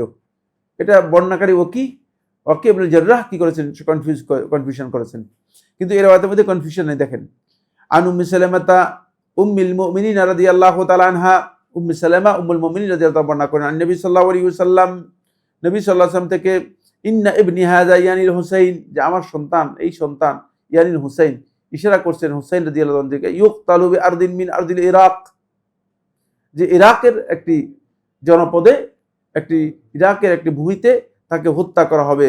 ইউকালু লাহু কারবালা, যেটাকে কারবালা বলা হবে। ফামান শাহিদা যালিকা মিনকুম ফালিয়ানসুরহু, সুতরাং যে ওই ঘটনায় উপস্থিত থাকবে সে যেন তাকে সাহায্য করে। তাহলে বোঝা গেল যে রাসূলুল্লাহ সাল্লাল্লাহু আলাইহি ওয়াসাল্লাম মানে পরবর্তীদের করণীয় কি হবে সে বিষয়ে রাসূলুল্লাহ সাল্লাল্লাহু আলাইহি ওয়াসাল্লাম কি করেছেন সেটা জানিয়ে দিয়েছেন। এই হাদিসটি তাখরিজের দিক থেকে ইমাম শাওকানি রাহমাতুল্লাহ হাদিসটি বর্ণনা করেছেন দরুস সাহাবার মধ্যে, কিন্তু হাদিসের সনদের মধ্যে মুতাকাল্লাম ফি রয়েছে হাদিসের সনদের মধ্যে। যদিও শাওকানি রাহমাতুল্লাহ আলাইহি বলেছেন যে ইসনাদুহু সাহিহ ওয়া রিজালুহু সিকাত, শাওকানি বলতেছে যে এর সনদ সহিহ এবং রিজালুহু সিকাত, এর বর্ণনাকারীগুলো কে, সবগুলো বিশ্বস্ত বর্ণনাকারী বিশ্বস্ত। কিন্তু হাদিসকে আমি কি করেছি, আমি আবার হাদিসের সনদ পর্যালোচনা করে আমার কাছে দেখা গিয়েছে না, সনদের মধ্যে বিতর্কিত ব্যক্তি রয়েছে। যাই হোক, এই সনদটা উল্লেখ করেছে এই জন্য, সনদের মধ্যে মৌলিক যে বিষয়টি আমাদের জন্য গুরুত্বপূর্ণ সেটা হচ্ছে এই, যে আল্লাহ রাসূল সাল্লাল্লাহু আলাইহি ওয়াসাল্লামকে আগে থেকেই আল্লাহ সুবহানাহু ওয়া তাআলা জানিয়ে দিয়েছেন যে হুসাইন ইবনে আলী রাদিয়াল্লাহু তাআলা আনহু শাহাদাত বরণ করবেন। তো যিনি শাহাদাত বরণ করবেন আগে থেকে বলা থাকে, তাহলে আর মানে শাহাদাত না হওয়ার কোনো উপায় আছে কিনা, আপনারা কি মনে করেন? হ্যাঁ, শাহাদাত হবেই, যেহেতু আল্লাহ রাসূল সাল্লাল্লাহু আলাইহি ওয়াসাল্লাম আগে থেকেই মানে এই বিষয়ে ইনফর্মড, তাকে জানিয়ে দেওয়া হয়েছে। এখান থেকে বোঝা যাচ্ছে যে হুসাইন ইবনে আলী রাদিয়াল্লাহু আনহু শাহাদাতের এই ঘটনা ঘটবে, এবং রাসূলুল্লাহ সাল্লাল্লাহু আলাইহি ওয়াসাল্লামকে এদিকে ইঙ্গিত দেওয়া হয়েছে, এই ঘটনার দিকে কি করা হয়েছে, ইঙ্গিত দেওয়া হয়েছে। আন আব্দুল্লাহ ইবনে নুজাই আন আবিহ, আব্দুল্লাহ ইবনে নুজাই বর্ণনা করেন তার পিতা থেকে, আন্নাহু সাররা মা আলী ওয়া কানা আন্নাহু সাররা মা আলী, তিনি আলী রাদিয়াল্লাহু আনহুর সাথে একটি সফরে গেলেন। ওয়া কানা সাহিবা মিতহারাতিহি, তো তিনি তার আব্বা যে নুজাই, তিনি ছিলেন আলী ইবনে আবি তালিব রাদিয়াল্লাহু তাআলা আনহুর মানে পরিষ্কার মানে এটাকে কয় পবিত্রতা অর্জন করা জিনিসপত্র বহন টহন করতেন, খাদেম আর কি, মানে পানি টানি এগুলো বহন করতেন, এগুলোর সাথে থাকতো, তিনি এভাবে ছিলেন। ফালাম্মা হাযা নিনাওয়াই, যখন নিনাওয়া নামক স্থানে, নিনাওয়া এই জায়গাটা সুপরিচিত। নিনাওয়া হচ্ছে ইরাকের একটি জায়গা। এটা সুপরিচিত হচ্ছে, এখানে ইউনুস আলাইহিস সালাতু ওয়াস সালামকে প্রেরণ করা হয়েছে, এই জন্য এই জায়গাটি সুপরিচিত। যে গ্রামে আল্লাহ রাব্বুল আলামিন ইউনুস আলাইহিস সালাতু ওয়াস সালামকে প্রেরণ করেছেন, এর নাম হচ্ছে নিনাওয়া। এটা নজফ এর কাছাকাছি।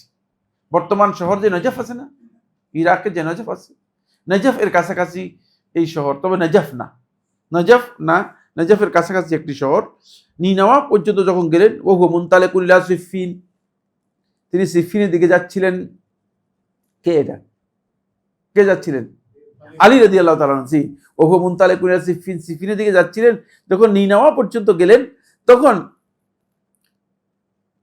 ফানাদা আলীউন, তখন আলী রাদিয়াল্লাহু তাআলা আনহু ডাকলেন, ইসবির আবা আব্দুল্লাহ, ইসবির আবা আব্দুল্লাহ। ও না, ওই নিজেই আবু আব্দুল্লাহকে কি করলেন? ডাকলেন, ডেকে বললেন যে ইসবির আবা আব্দুল্লাহ, ইসবির আবা আব্দুল্লাহ, হে আবু আব্দুল্লাহ, হে আবু আব্দুল্লাহ, তুমি একটু থামো, একটু থামো। বিশাত্তিল ফুরাত, এটা মানে ফুরাত এর কাছাকাছি। বিশাত্তিল ফুরাত, ফুরাত শব্দটা এখানে অপরিচিত। মানে এই শব্দ আসার কারণে এই হাদিসটা বিতর্কিত হয়েছে। মানে ফুরাত শব্দটা এখানে অপরিচিত বলছি এই জন্য, মানে ফুরাত তখন পরিচিত শব্দ ছিল না। যে সময় হাদিস বর্ণনা করা হয়েছে সে সময় ফুরাত পরিচিত ছিল না। হতে পারে যে মুতাআখিরিনদের কেউ, মানে পরবর্তী যুগের কেউ হাদিসের মধ্যে এটাকে কি করেছে, ইনপুট করে দিয়েছে। কারণ এই নামে কোনো নদী সেখানে পরিচিত ছিল না, ওই জায়গায় পরিচিত ছিল না, ওই নদীর নাম মূলত ফুরাত ছিল না। কুলতু ওয়া মাযা, আমি প্রশ্ন করলাম কি ব্যাপারটা, কি বলো? ক্বালা দাখালতু আলা নবী সাল্লাল্লাহু আলাইহি ওয়াসাল্লাম, তিনি বলেন আমি একদিন আল্লাহ রাসূল সাল্লাল্লাহু আলাইহি ওয়াসাল্লামের কাছে প্রবেশ করলাম। যাতা ইয়াউমিন, কোন একদিন আমি আল্লাহ রাসূল সাল্লাল্লাহু আলাইহি ওয়াসাল্লামের কাছে প্রবেশ করলাম। ওয়া আইনাহু তাফিদান, এই অবস্থায় যে রাসূলুল্লাহ সাল্লাল্লাহু আলাইহি ওয়াসাল্লামের দুই চোখ দিয়ে পানি পড়তেছিল, পানি গড়াচ্ছিল। আইনাহু তাফিদানি, দুই চোখ দিয়ে রাসূলুল্লাহ সাল্লাল্লাহু আলাইহি ওয়াসাল্লাম পানি পড়তেছিল, গড়াচ্ছিল। বলতো ইয়া নবী আল্লাহ, আমি প্রশ্ন করলাম হে আল্লাহ নবী সাল্লাল্লাহু আলাইহি ওয়াসাল্লাম, বলতো ইয়া নবী আল্লাহ, আগদাবাকা আহাদুন, কেউ কি আপনাকে রাগান্বিত করেছে বা আপনাকে কেমন কোনো কিছু বলেছে, এমন কিছু? মা শানু আইনাইকা তাফিদান, আপনার দুই চোখে এমন কেন? চক্ষু থেকে কেন অশ্রুসিক্ত হচ্ছে? কেন অশ্রু সজল চোখে আপনি অশ্রু গড়াচ্ছে, এর কারণ কি? তিনি বলেন বাল কামা মিন ইনদি জিবরিল কাবলু, অল্প আগে আমার কাছ থেকে জিবরিল উঠে গিয়েছে। বাল কামা মিন ইনদি জিবরিল কাবলু, জিবরিল অল্প আগে আমার আগে থেকে উঠে গেছে। ফাহাদ্দাসানি, এবং আমাকে এই কথা বলে গিয়েছে, আন্নাল হুসাইন ইউক্তালু বিশাত্তিল ফুরাত, যে ফুরাতের মানে জনপদে মানে ফুরাতের অঞ্চলে হুসাইনকে হত্যা করা হবে। ফাকালা হাল্লাকা ইলা আন উশাম্মাকা মিন তুরবাতিহি, এবং আমাকে কথা বলেছে যে আমি কি এর মাটি আপনাকে, মানে মাটি কেমন হবে এটাকে আমি আপনাকে, এর গন্ধ কি আমি জানিয়ে দিব? কালা কুলতু নাম, তিনি বলেন যে আমি বললাম হ্যাঁ। ফামাদ্দা ইয়াদাহু, তিনি তার হাত বাড়িয়ে দিলেন। ফাকাবদা কাবদাতা মিন তুরাবিহা, তুরাব এক মাটি, তিনি কি করলেন, এক মুঠ মাটি আমাকে দেখালেন। ফাআতানিহা, আমাকে দিলেন। ফালাম আমলিকা আইনাই আনফাদাতা, এই মাটি দেখে আমার চোখ দুটি আর পানি কি করতে পারে নাই, পানি সংবরণ করতে পারে নাই, সংযত করতে পারে নাই, চোখ থেকে পানি গড়ানো শুরু হলো। মানে আমি বুঝতে পারলাম যে আমার এই সন্তানকে কি করা হবে, হত্যা করা হবে। এই হাদিসটি আমি বলেছি, এই হাদিসের সনদের ব্যাপারে আমি কথা বলেছি। সেটা হচ্ছে এই যে হাদিসের সনদটা, এটাই মুসনাদ আহমদের মধ্যেও এসেছে। ইমাম বাজ্জারও তার মুসনাদের মধ্যে বর্ণনা করেছেন, আবু ইয়ালা বর্ণনা করেছেন, কিন্তু এর মধ্যে মুতাকাল্লাম ফি রাবি রয়েছে।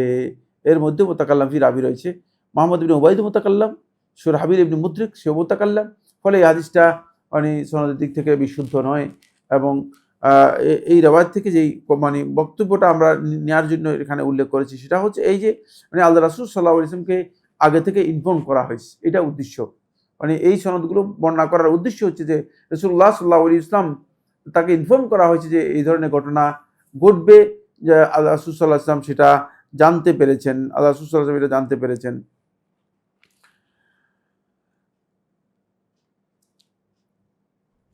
এখান থেকে এই যে হাদিসগুলো আমি বর্ণনা করলাম, এই হাদিসগুলো থেকে আমি যে বিষয়টি আপনাদের সামনে পেশ করতে চাচ্ছি সেটা হচ্ছে এই যে হুসাইন ইবনে আলী রাদিয়াল্লাহু তাআলা আনহু এর ফজিলতের ব্যাপারে রাসূলুল্লাহ সাল্লাল্লাহু আলাইহি ওয়াসাল্লাম হাদিসের মধ্যে অনেকগুলো বক্তব্য দিয়েছেন। এটা শুধুমাত্র কিছু হাদিস সেখান থেকে আমরা সংকলন করেছি। মানে হুসাইন ইবনে আলী রাদিয়াল্লাহু তাআলার ফজিলতের উপর যদি মানে সংকলন তৈরি করা হয় তাহলে একটা সংকলন, পরিপূর্ণ সংকলন তার ফজিলতের ব্যাপারে তৈরি করা যাবে।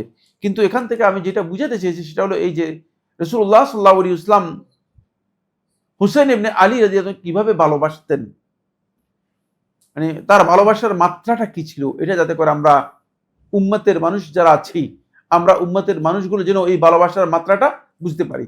আর এই মাত্রাটা বুঝতে পারলে তাহলে আমাদের হুসাইন ইবনে আলী রাদিয়াল্লাহু প্রতি যে ভালোবাসা, সেই ভালোবাসাটা আমরা কি করতে পারবো, দিতে পারবো। আর এই ক্ষেত্রে যাদের ঘাটতি রয়েছে তাহলে তাদের ঈমানের বিষয়ে আপনি বুঝতে পারবেন যে তাদের মধ্যে ঈমানের কি রয়েছে, ঈমানের ঘাটতি তাদের মধ্যে রয়ে গিয়েছে, ঈমানের ঘাটতি তাদের মধ্যে রয়েছে। হুসাইন ইবনে আলী রাদিয়াল্লাহু তাআলা আনহু তিনি মূলত যখন মুআবিয়া ইবনে আবি সুফিয়ান, আপনারা জানেন যে আবু সুফিয়ান তিনি ইসলাম গ্রহণ করেছেন এবং তার ছেলে মুআবিয়া ইবনে আবি সুফিয়ান তিনি ইসলাম গ্রহণ করেছেন। এবং মুআবিয়া ইবনে আবি সুফিয়ান রাদিয়াল্লাহু তাআলা আনহু শুধু যে ইসলাম গ্রহণ করেছেন তা নয়, ইসলামে তার বিশাল অবদান রয়েছে। তিনি সাহাবী ছিলেন এবং ইসলামে তার অনেক বড় অবদান রয়েছে। মুআবিয়া ইবনে আবি সুফিয়ান, মুআবিয়া ইবনে আবি সুফিয়ান যখন 60 হিজরি সনে যখন তার মানে তিনি মৃত্যুবরণ করেন অথবা মৃত্যুর কাছাকাছি মনে করেন যে তার মৃত্যু হবে, তখন তিনি খেলাফতের দায়িত্ব, তখন তার কাছে যারা উপস্থিত ছিল সাহাবায়ে কেরামদের মধ্যে থেকে যারা উপস্থিত ছিল তাদের সাথে পরামর্শ করে তিনি খেলাফতের এই দায়িত্ব ইয়াজিদ ইবনে মুআবিয়াকে দিয়ে যান। ইয়াজিদ ইবনে মুআবিয়াকে খেলাফতের দায়িত্ব দিয়ে যান। ইয়াজিদ ইবনে মুআবিয়াকে যখন খেলাফতের দায়িত্ব দিয়ে যায় তখন ইয়াজিদ ইবনে মুআবিয়া খেলাফত গ্রহণ করার পরে মানে এই নিয়ে একটু বিতর্ক হয়। বিতর্কটি ছিল এমন, হাসান ইবনে আলী রাদিয়াল্লাহু তাআলা যখন খেলাফত থেকে তানাজুল করে নেমে যান, তখন হাসান ইবনে আলী রাদিয়াল্লাহু তাআলা খেলাফতের ব্যাপারে মুআবিয়া ইবনে আবি সুফিয়ান রাদিয়াল্লাহু তাআলার সাথে এই চুক্তিতে আবদ্ধ হয়েছিলেন যে মুআবিয়া রাদিয়াল্লাহু তাআলা যখন খেলাফত থেকে মানে অব্যাহতি নেবেন অথবা খেলাফত যখন তার চলে যাবে তখন তিনি খেলাফতটা মানে শুরার কাছে রেখে যাবেন, মানে নির্দিষ্ট কোনো ব্যক্তিকে দেবেন না। এ ধরনের একটি বক্তব্য, এ ধরনের একটি কথা মুআবিয়া ইবনে আবি সুফিয়ান রাদিয়াল্লাহু তাআলার সাথে হয়েছিল। যে বক্তব্যের মূল কথা হচ্ছে যে খেলাফতের দায়িত্বটা মূলত তিনি কি করবেন, মানে শুরা এর কাছে রেখে যাবেন, শুরা এর কাছে রেখে যাবেন। কিন্তু মুআবিয়া ইবনে আবি সুফিয়ান রাদিয়াল্লাহু তাআলা আনহু যখন এই বিষয় নিয়ে পরামর্শ করলেন, এই বিষয় নিয়ে যখন পরামর্শ করলেন, মুআবিয়া ইবনে আবি সুফিয়ান রাদিয়াল্লাহু তাআলা আনহুর কাছে সাহাবায়ে কেরামদের মধ্যে যারা উপস্থিত ছিলেন তাদের মধ্যে নোমান ইবনে বশীর রাদিয়াল্লাহু তাআলা উপস্থিত ছিলেন, আরো কয়েকজন সাহাবী উপস্থিত ছিলেন। যারা উপস্থিত ছিলেন তারা দেখলেন যে মুসলিম উম্মার যে অবস্থা, প্রায় বিশাল অংশ হচ্ছে 1 বছর 2 বছর নয়, প্রায় 2 দশক এটাকে পুরোটাকে নিয়ন্ত্রণ করতেছে মুআবিয়া ইবনে আবি সুফিয়ান রাদিয়াল্লাহু তাআলা আনহু। মাত্র কিছু অংশ, সেটা হচ্ছে কুফার কিছু অংশ, তাও পুরো অংশ নয়, বসরাও নয়, আর হিজাজের কিছু অংশ, এই অঞ্চলগুলো আলী ইবনে আবি তালিব রাদিয়াল্লাহু তাআলার নিয়ন্ত্রণের মধ্যে ছিল। তিনি খলিফা ছিলেন, কিন্তু মুআবিয়া ইবনে আবি সুফিয়ান রাদিয়াল্লাহু তাআলা খলিফা ছিলেন না।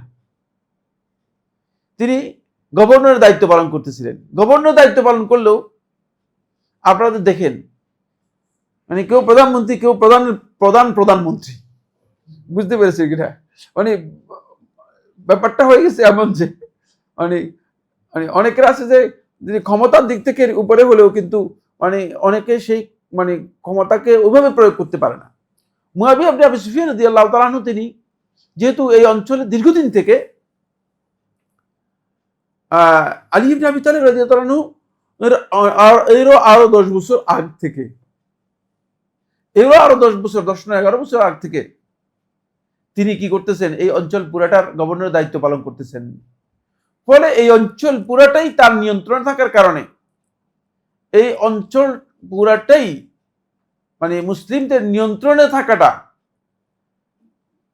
এটা জটিল হবে যদি ক্ষমতা মানে কোনো সুনির্দিষ্ট ব্যক্তি ছাড়া মানে ক্ষমতাকে ওপেন রেখে যাওয়া হয়। ওপেন রেখে যাওয়া হয় বলতে বুঝাচ্ছি মানে 3-4 জন 5 জনের মধ্যে দিয়ে দেওয়া হয়, তাহলে ক্ষমতা আর কেউ নিতে পারবে না। এটা যারা পরামর্শ দিয়েছে তাদের পরামর্শ ইজতিহাদ, অবশ্যই ইজতিহাদ, কোনো সন্দেহ নেই। ইজতিহাদের মধ্যে ভুল হতে পারে, ইজতিহাদের মধ্যে শুদ্ধ হতে পারে, তবে ইজতিহাদটা খুবই শক্তিশালী মনে হয়েছে আমার কাছে। কারণ হলো যদি 6 জনের হাতে বা 5 জনের হাতে দিয়ে যাওয়া হতো তাহলে মানে এরপরে কিন্তু মানে কন্ট্রোল করা মানে মুসলমানদের জন্য বিষয়টি সহজ থাকতো না ক্ষমতা নিয়ে। কারণ ওই পরবর্তী ঘটনা এটা প্রমাণ করে, পরবর্তী ঘটনা এটাকে কি করে প্রমাণ করে। যখন ইয়াজিদ ইবনে মুআবিয়া যখন মারা গেল, তখন ইয়াজিদ ইবনে মুআবিয়ার মৃত্যুর পরে তার ছেলেকে ক্ষমতা দেওয়া হয় তাকে, তার নাম হচ্ছে মুআবিয়া। কিন্তু আর সে কি করে নাই, ক্ষমতা টিকাতে পারেনি। সে একেবারে 1 মাসের মধ্যেই কি হয়ে যায়, 1 মাসের মধ্যেই তার ক্ষমতা মানে শেষ হয়ে যায়, ক্ষমতা টিকাতে পারে নাই। তো এই জন্য এটা একটা মানে আশঙ্কার বিষয় ছিল ক্ষমতা নিয়ে, যে ইয়াজিদ ইবনে মুআবিয়া এর হাতে ক্ষমতা দেয়াটা মানে এটা নিয়ে আহলুল হিজাজ বিশেষ করে মদিনার লোকেরা অনেকেই আপত্তি করলো। আপত্তি এই জন্য নয়, যেটা শিয়া রাফেজি সম্প্রদায় উল্লেখ করে থাকে যে ইয়াজিদ ইবনে মুআবিয়ার চারিত্রিক কারণে, ইয়াজিদ ইবনে মুআবিয়া সম্পর্কে বিভিন্ন ধরনের বক্তব্য দেওয়া হয় থাকে যে তিনি মদপান করতেন, এই কারণে নয়। ইয়াজিদ ইবনে মুআবিয়া সম্পর্কে এই ধরনের কোনো বক্তব্য কোনো মানে সহি ঐতিহাসিক কোনো বক্তব্যের মাধ্যমে প্রমাণিত হয়নি। এগুলো সবই শিয়া রাফেজিদের বানানো বক্তব্য, শিয়া রাফেজিরা সব তৈরি করে নিয়েছে। কিন্তু এই কারণে আপত্তি হয়েছে যে মানে মদিনাবাসী যে এটা তো কথা ছিল না, ইয়াজিদ ইবনে মুআবিয়া ক্ষমতা নেবে, এটা তো কথা ছিল না, ক্ষমতার বিষয়টি মানে এরকম তো ছিল না, বরং শুরা এর মাধ্যমে ফয়সালা করা হবে এটা কথা ছিল। ফলে মুআবিয়া ইবনে আবি সুফিয়ান রাদিয়াল্লাহু তাআলা যখন উমরা সফরে আসলেন, তখন তিনি মদিনায় এসে ঘোষণা দিয়ে গেলেন যে আমি আমার পরবর্তী ইস্তেখলাফ করে যাচ্ছি ইয়াজিদ ইবনে মুআবিয়াকে, এবং তোমরা তার হাতে বায়াত গ্রহণ করবে। ফলে মদিনার লোকেরা ইচ্ছাই হোক অনিচ্ছাই হোক, যেহেতু খলিফা তার পক্ষ থেকে মনোনীত করে যাচ্ছেন, ফলে অনেকেই কি করেছেন, বায়াত গ্রহণ করেছেন। আর কিছু সংখ্যকের বায়াত গ্রহণের ব্যাপারে একটু আপত্তি করেছেন, পরবর্তী তাদের উপর একটু চাপ সৃষ্টি করার পরে তারাও বায়াত গ্রহণ করেছেন। শুধুমাত্র 4 জন লোক বাকি থাকলো। কয়জন লোক বললাম? শুধুমাত্র কয়জন? 4 জন লোক বাকি ছিলেন। বেশি কয়জন? 4 জন। একজন হচ্ছে আব্দুল্লাহ ইবনে জুবাইর রাদিয়াল্লাহু তাআলা আনহু, আরেকজন হচ্ছে আব্দুল্লাহ ইবনে আব্বাস রাদিয়াল্লাহু তাআলা আনহু, আরেকজন হচ্ছে আব্দুল্লাহ ইবনে উমর রাদিয়াল্লাহু তাআলা আনহু, আরেকজন হচ্ছে হুসাইন ইবনে আলী রাদিয়াল্লাহু তাআলা আনহু। এদের মধ্যে আরেকজন ছিলেন আব্দুল্লাহ ইবনে হানজালা রাদিয়াল্লাহু তাআলা আনহু, কিন্তু পরবর্তী তিনি কি করেছেন, তিনি বায়াত গ্রহণ করেছেন।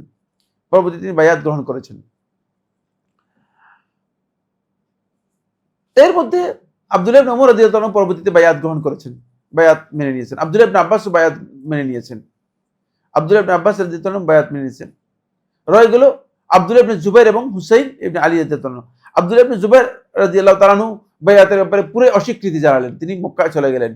মক্কায় চলে গিয়ে তিনি বায়াত গ্রহণ না করে বরং তিনি একদল লোকের বায়াত নিয়ে তিনি নিজেই নিজেকে খলিফা অথবা আমির হিসেবে ইমারতের বায়াত গ্রহণ করলেন মক্কায়। তিনি মেনেই নিলেন না, তিনি কি করলেন, নিজেকেই খলিফা ঘোষণা করে তিনি একদল লোকের বায়াত নিয়ে, এবং মানে মক্কার লোকেরা সবাই আব্দুল্লাহ ইবনে জুবাইর রাদিয়াল্লাহু আনহুর পক্ষে চলে আসলেন। মক্কার অধিকাংশ লোকই আব্দুল্লাহ ইবনে জুবাইরের পক্ষে চলে আসলেন, যেহেতু আব্দুল্লাহ ইবনে জুবাইর রাদিয়াল্লাহু তাআলা অত্যন্ত প্রসিদ্ধ ব্যক্তি ছিলেন। আর আপনারা জানেন যে জুবাইর ইবনে আওয়াম রাদিয়াল্লাহু তাআলা মক্কার কুরাইশ বংশের সবচেয়ে শ্রেষ্ঠ তীরন্দাজদের মধ্যে একজন ছিলেন, খুব বড় সাহসী বীরদের মধ্যে একজন ছিলেন। ফলে মানে তারা সবাই এই পক্ষে চলে আসছে। আর বাকি রইল কে?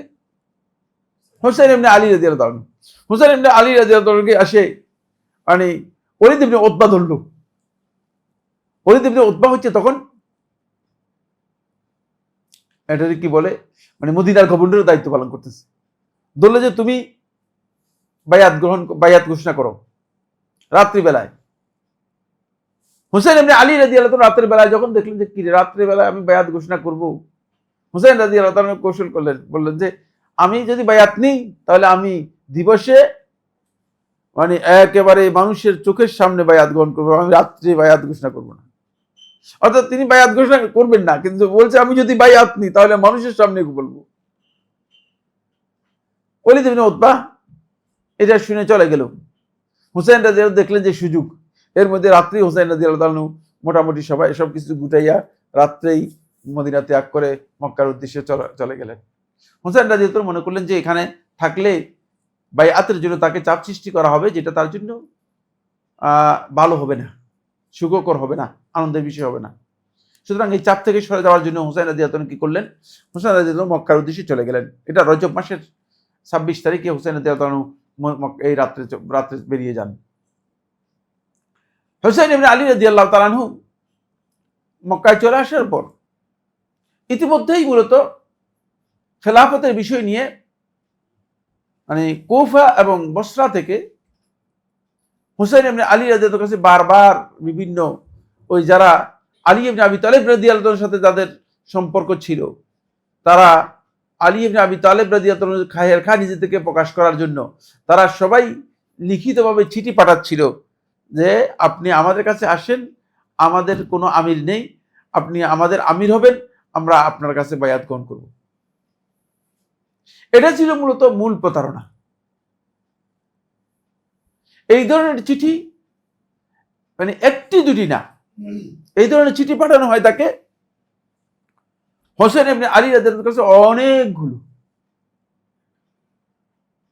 বলা হয়েছে যে মানে 2 বস্তা চিঠি হোসেন রাদিয়াল্লাহু তাআলা কি করেছেন, যখন হোসেন রাদিয়াল্লাহু তাআলাকে হুর ইবনে ইয়াজিদ আত-তামিমি তার বাহিনী নিয়ে যখন চতুর্দিক থেকে অবরোধ করলেন, তখন হোসেন রাদিয়াল্লাহু তাআলা বললেন যে আমি যুদ্ধ করার জন্য আসি নাই, আমাকে তারা দাওয়াত দিয়েছে এবং আমাকে আসতে বলেছে জন্য আমি এসেছি।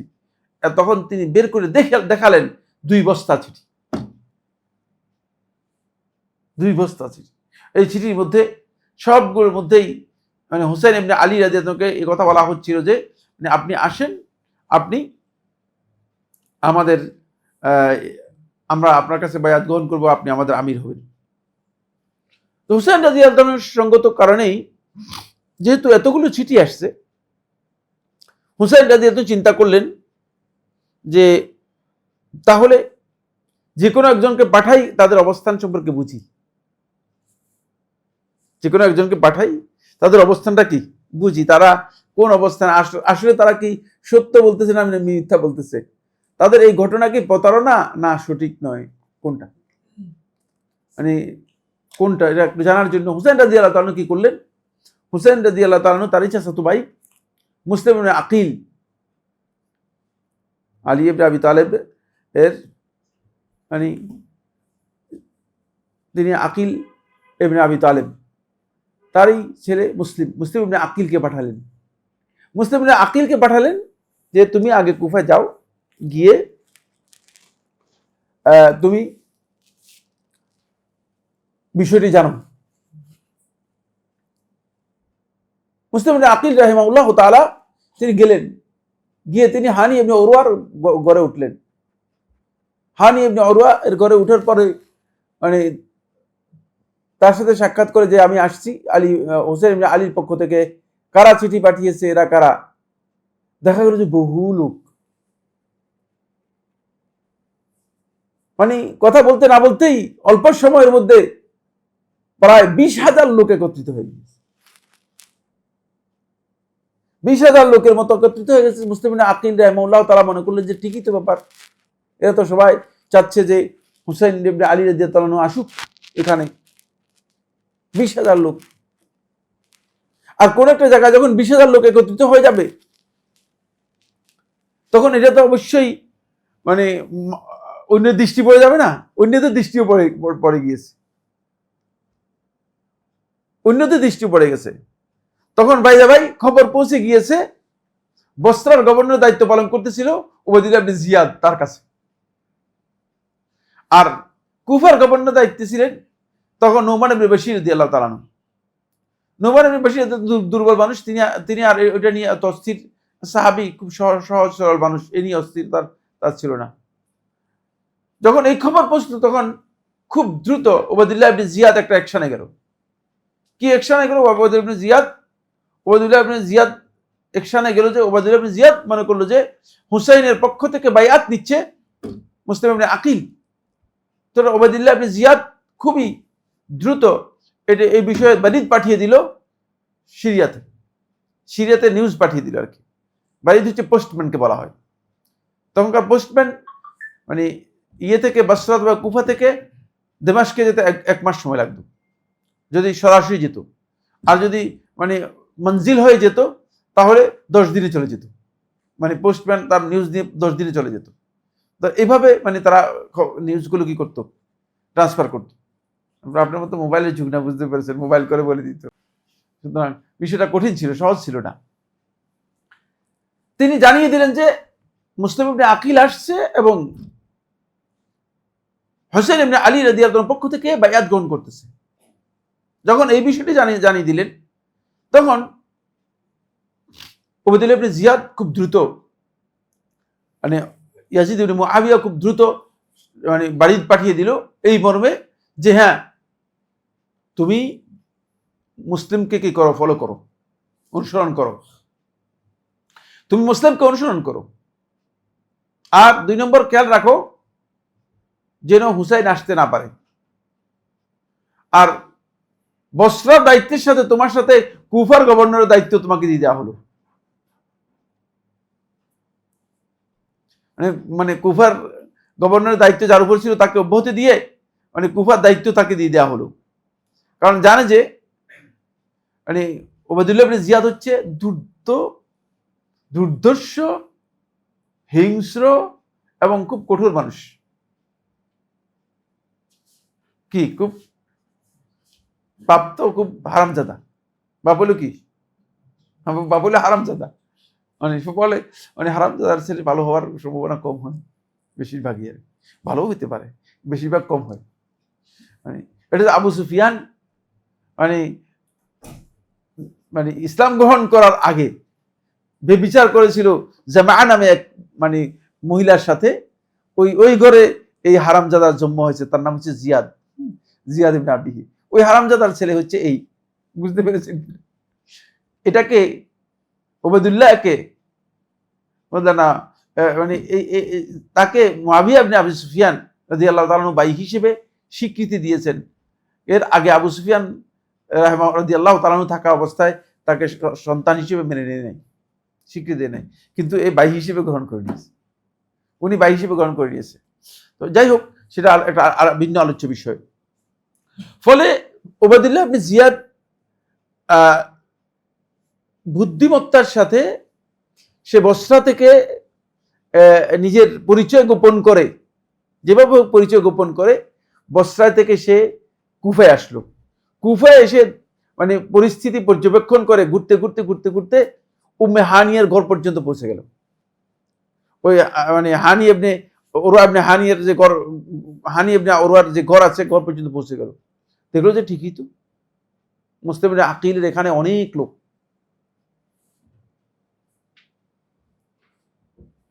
তো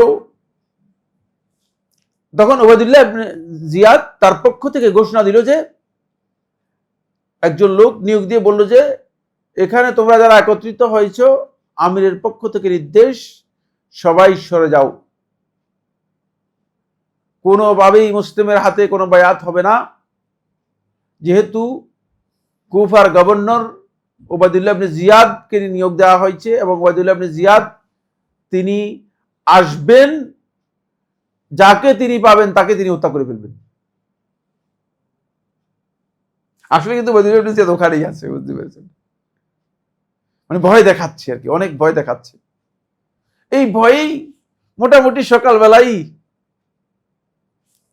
17,000 শেষ, মানে 4-5,000 বাকি আছে, বাকিগুলোর সকালবেলাই এর ভয়ে শেষ। কারণ এরা অধিকাংশই তো আবেগের উপর আসছে, বুঝতে পেরেছেন? ওই একসময় এখানে শাপলা চত্বরে কিছু সংখ্যক লোক আবেগে গিয়েছিল না, তারপরে গুলির আওয়াজ শুনে সব কোন দিকে গেছে কোনো খবর নেই। আবেগ তো আসলে কাজ করে না, আবেগ তো আসল জিনিস নেই, বুঝতে পেরেছেন? ফলে আবেগের কারণে এই সমস্যা হয়েছে। একদল ভেঙে গেছে, পুরাই ভেঙে গেছে। কয়েকজন ছিল, 5,000-এর মতো ছিল, 4,000-5,000 ছিল। তারপরে ওবায়দুল্লাহ ইবনে জিয়াদ তার বাহিনীর লোকদেরকে নির্দেশ দিলেন যে এদেরকে হেসার করো, অবরোধ করো।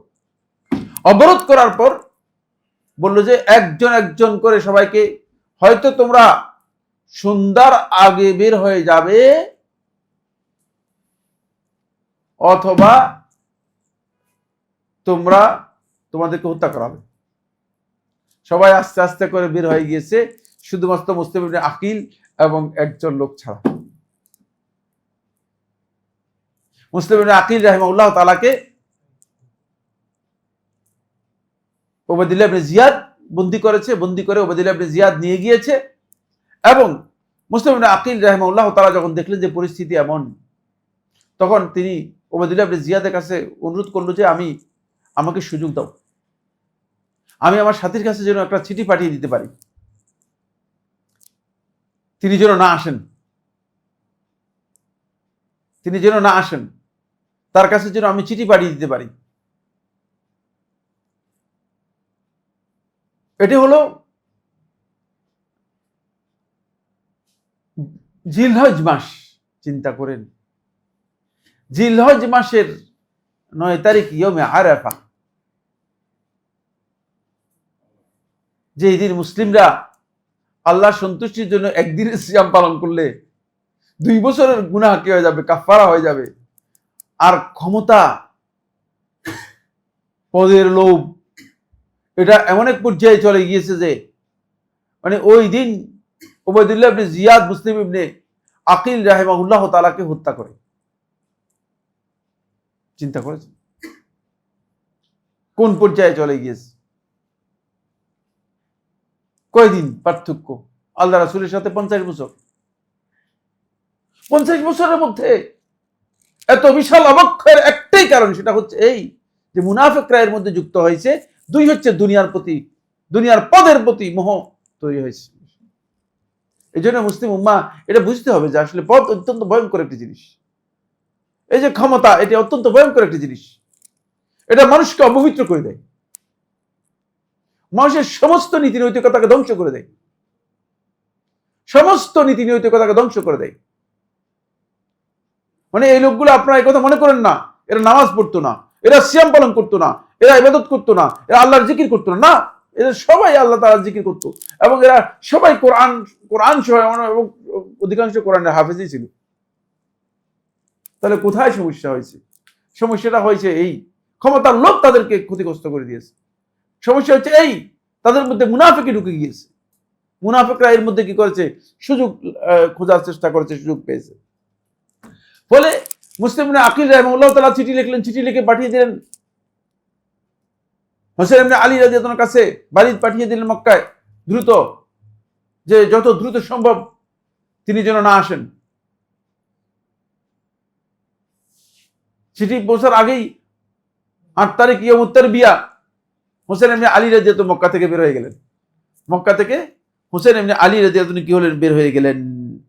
হুসাইন ইবনে আলী রাদিয়াল্লাহু মক্কা থেকে বের হয়ে যাওয়ার পর হুসাইন ইবনে আলী রাদিয়াল্লাহু তাআলা আনহু কুফার উদ্দেশ্যে রওনা করলেন। হুসাইন রাদিয়াল্লাহু তাআলা আনহু এই চিঠির উপর দৃঢ় প্রত্যয় ছিলেন এবং প্রথমে যখন মুসলিম ইবনে আকিল তাকে বলেছেন যে হ্যাঁ লোকেরা সবাই ঠিকই বলেছে, তিনি মনে করেছেন যে বিষয়টা ঠিকই আছে। এর মধ্যে প্রতিমধ্যে তার কাছে চিঠি এসে পৌঁছেছে, প্রতিমধ্যে চিঠি তার কাছে এসে পৌঁছেছে, কিন্তু হুসাইন ইবনে আলী রাদিয়াল্লাহু এখন ফিরে যাওয়ার কথা, ঠিক না? হুসাইন ইবনে আলী রাদিয়াল্লাহু ফিরে যাওয়ার কথা ছিল ফিরে যাবেন, কিন্তু হুসাইন ইবনে আলী রাদিয়াল্লাহু ফিরে যাওয়ার জন্য হুসাইন রাদিয়াল্লাহু সবাইকে বললেন যে তোমরা ফিরে যাও, যারা সাথে ছিল তাদেরকেও বললেন যে তোমরা ফিরে যাও। তারপরে হুসাইন ইবনে আলী রাদিয়াল্লাহু নিজেও মনে মনে করলেন যে ফিরে যাব, যেহেতু এটার মানে তাদের এই বক্তব্য, তাদের যে ওয়াদা বা তাদের যে চিঠি, তাদের যে দাওয়াত, এটা ঠিক নেই, এরা প্রতারণা করেছে। তখন ফিরে যাওয়ার বিষয়টা তারা নিশ্চিত হয়ে গেলেন। কিন্তু মুসলিম ইবনে আকিল, খুব ভালো করে খেয়াল করুন, মুসলিম ইবনে আকিল রাহিমাহুল্লাহ তাআলা তার দুই ভাই এবং তার চাচাতো ভাই জাফর ইবনে আকিল এরা উপস্থিত ছিল।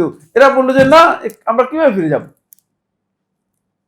আমাদের ভাইয়ের রক্তের প্রতিশোধ না নিয়ে আমরা ফিরে যাব কিভাবে?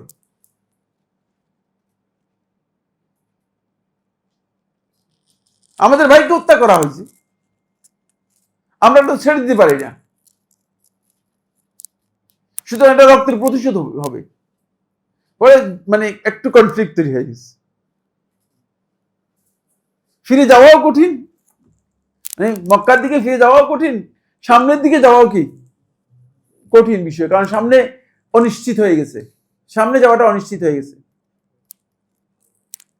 হুসাইন ইবনে আলী রাদিয়াল্লাহু তাআলা আনহু সামনের দিকে গেলেন, আর কোনো উপায় ছিল না, ফিরে যাওয়ার মতো অবস্থা ছিল না।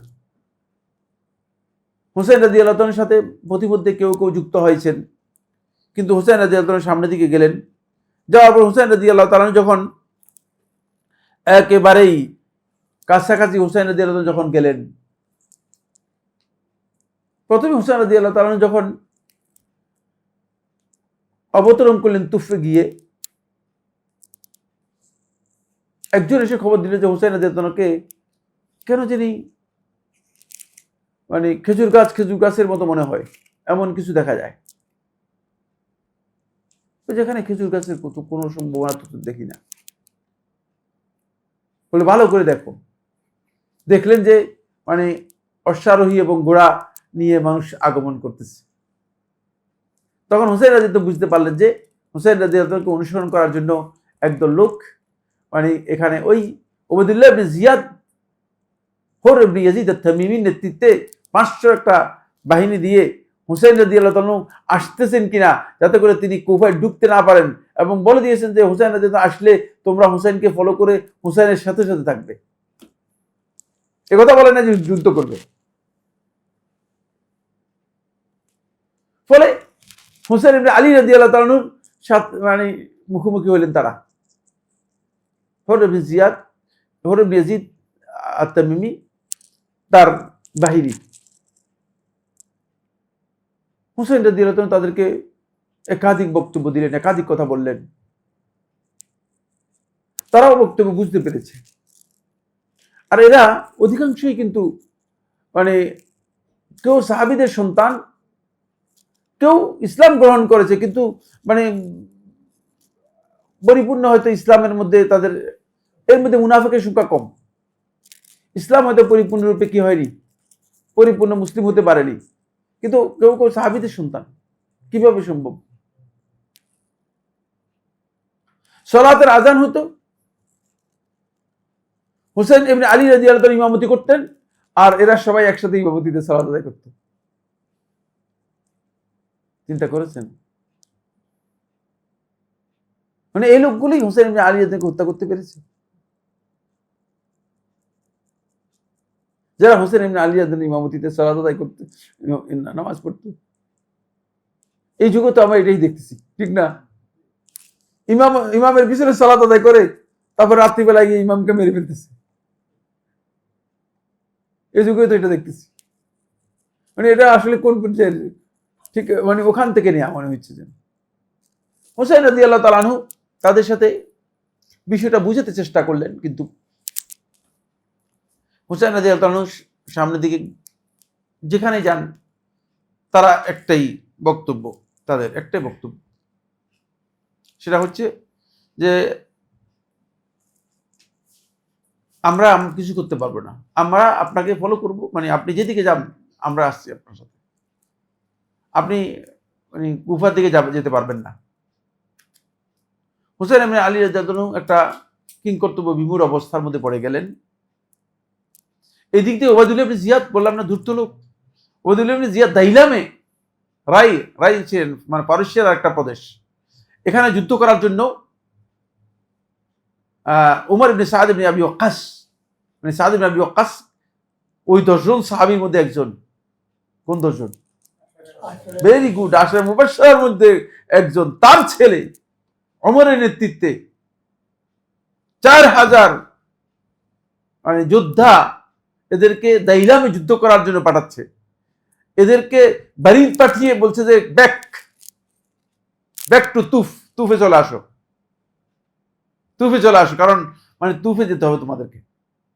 ওরাও বুঝতে পারে না যে কি কারণে আমাদেরকে তুফে যেতে হবে, কারণ ওরা তো যুদ্ধের জন্য যাচ্ছে, মুসলিম বাহিনী যুদ্ধের জন্য যাচ্ছে, মানে তারা যুদ্ধ করবে। তাদেরকে বললো যে তোমরা তুফে চলে আসো। তারাও তুফ এসে এবার দেখেছে বিশাল বাহিনী, 4000 তো মনে করেন বিশাল বাহিনী। আর হুসাইন ইবনে আলী রাদিয়াল্লাহু আনহুর সাথে যারা ছিল, তিনি তো আসলে যুদ্ধ করতে যান নাই। এক নম্বর হচ্ছে কিছু শিশু, কিছু নাবালক বাচ্চা, কিছু মহিলা, আর অল্প কয়েকজন মানে এরা বয়স্ক মানুষ। এরা যোদ্ধা হলেও মানে ওই যুদ্ধের প্রস্তুতি তাদের কারো ছিল না, মানে যুদ্ধের জন্য একটা প্রস্তুতি নিয়ে যেতে হয় সেটা তো ছিল না। যদিও হুসাইন রাদিয়াল্লাহু তাআলা নিজেই যোদ্ধা, কিন্তু হুসাইন রাদিয়াল্লাহু তাআলা যুদ্ধের জন্য সে প্রস্তুতি নিয়ে যান নাই, হুসাইন রাদিয়াল্লাহু তাআলা নিজেও প্রস্তুতি নিয়ে যান নাই। ফলে একটা কঠিন অবস্থার মুখোমুখি হয়ে গেলেন। হুসাইন রাদিয়াল্লাহু তাআলা বিষয়টি ওমর ইবনে সাদ ইবনে আবি ওয়াক্কাসকে ডাকলেন।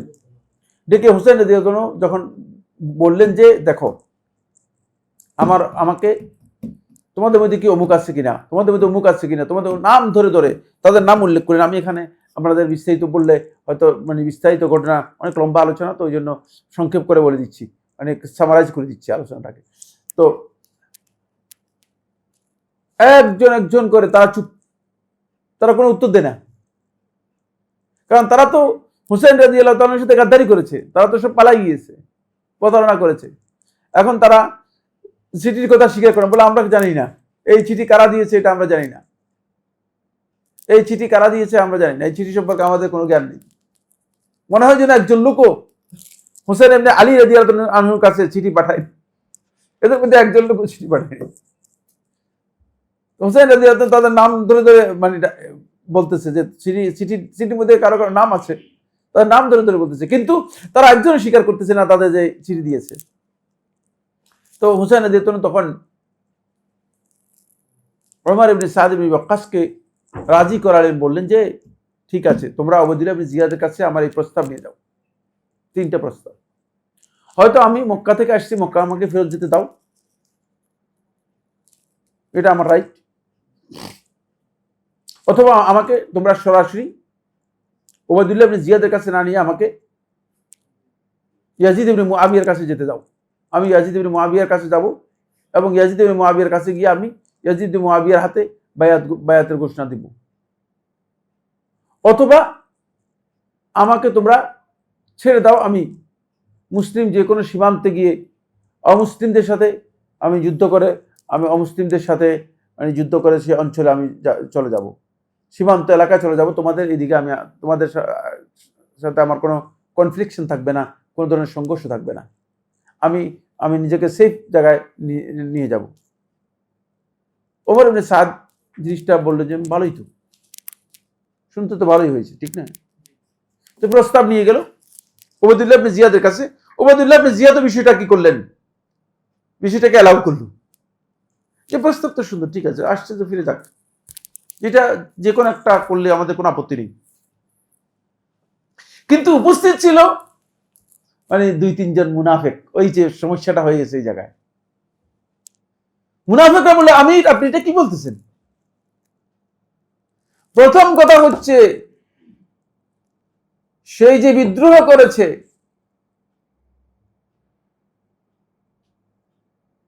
ইমামের বিরুদ্ধে বেরিয়ে এসেছে, আর আপনাকে এখানে ইমাম নিযুক্ত দিয়েছে গভর্নর হিসেবে, এখন প্রথমেই সে আপনার আনুগত্যে আপনার কাছেই প্রথমে আত্মসমর্পণ করবে, তারপরে তার বিষয়টি আপনি ফয়সালা করবেন। আর আপনি যদি এভাবে সুযোগ দেন, তাহলে আপনি ইয়াজিদ ইবনে মুআবিয়ার কাছে উত্তর দিতে পারবেন না, ইয়াজিদ ইবনে মুআবিয়া আপনাকে হত্যা করে ফেলবে। ভয় দেখা দিয়েছে।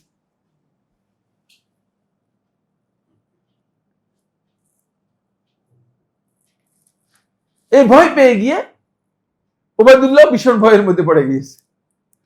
ওবায়দুল্লাহ ভীষণ ভয়ের মধ্যে পড়ে গিয়েছে যে কি করবে, কি করার জটিল অবস্থা। তখন ওবায়দুল্লাহ ইবনে জিয়াদ বলল যে ঠিক আছে, তাকে বলো যে প্রথমেই সে আমার নিরাপত্তায় কি করুক, আত্মসমর্পণ করুক, আসুক, তারপর তার বিষয়ে আমরা ইয়াজিদ ইবনে মুআবিয়ার কাছে পাঠাবো, না কি করবো সেটা আমরা সিদ্ধান্ত দিব। হুসাইন ইবনে আলী রাদিয়াল্লাহু কাছে যখন এই বক্তব্য নিয়ে আসা হলো, তো হুসাইন রাদি তো বুঝলেন যে না, এটা তো সম্ভবই না, কারণ যে অল্প আগে আমার ভাই মুসলিম ইবনে আকিলকে হত্যা করেছে, এর নিরাপত্তার অর্থই হচ্ছে সে আমাকে হত্যা করবে, সুতরাং আমি তার কাছে আত্মসমর্পণ করা এমনি হত্যা করা, নিহত হওয়া।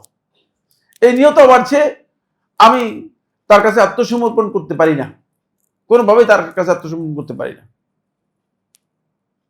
আমি তাদের যে প্রস্তাব দিয়েছি, সেই প্রস্তাব যদি তারা না মানে, তাহলে আমি তাদের সাথে আত্মসমর্পণ করবো না, বরং তাদের সাথে আমার যুদ্ধ হবে, যুদ্ধে যে ফয়সালা হবে সেটাই হবে। হুসাইন ইবনে আলী রাদিয়াল্লাহু তাআলা এইভাবে অনড় থাকলেন। তার সাথে বারবার ওমর ইবনে সাদ এই বিষয় নিয়ে কথা বলতেছিলেন।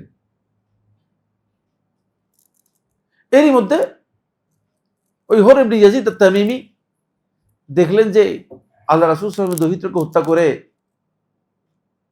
আমার এই অবস্থা ক্ষতিগ্রস্ত, আমি আর এটা করতে চাই না। আস্তে করে এই গ্রুপ থেকে পাল্টিয়ে তিনি হুসাইন ইবনে আলী রাদিয়াল্লাহু গ্রুপে চলে আসছেন।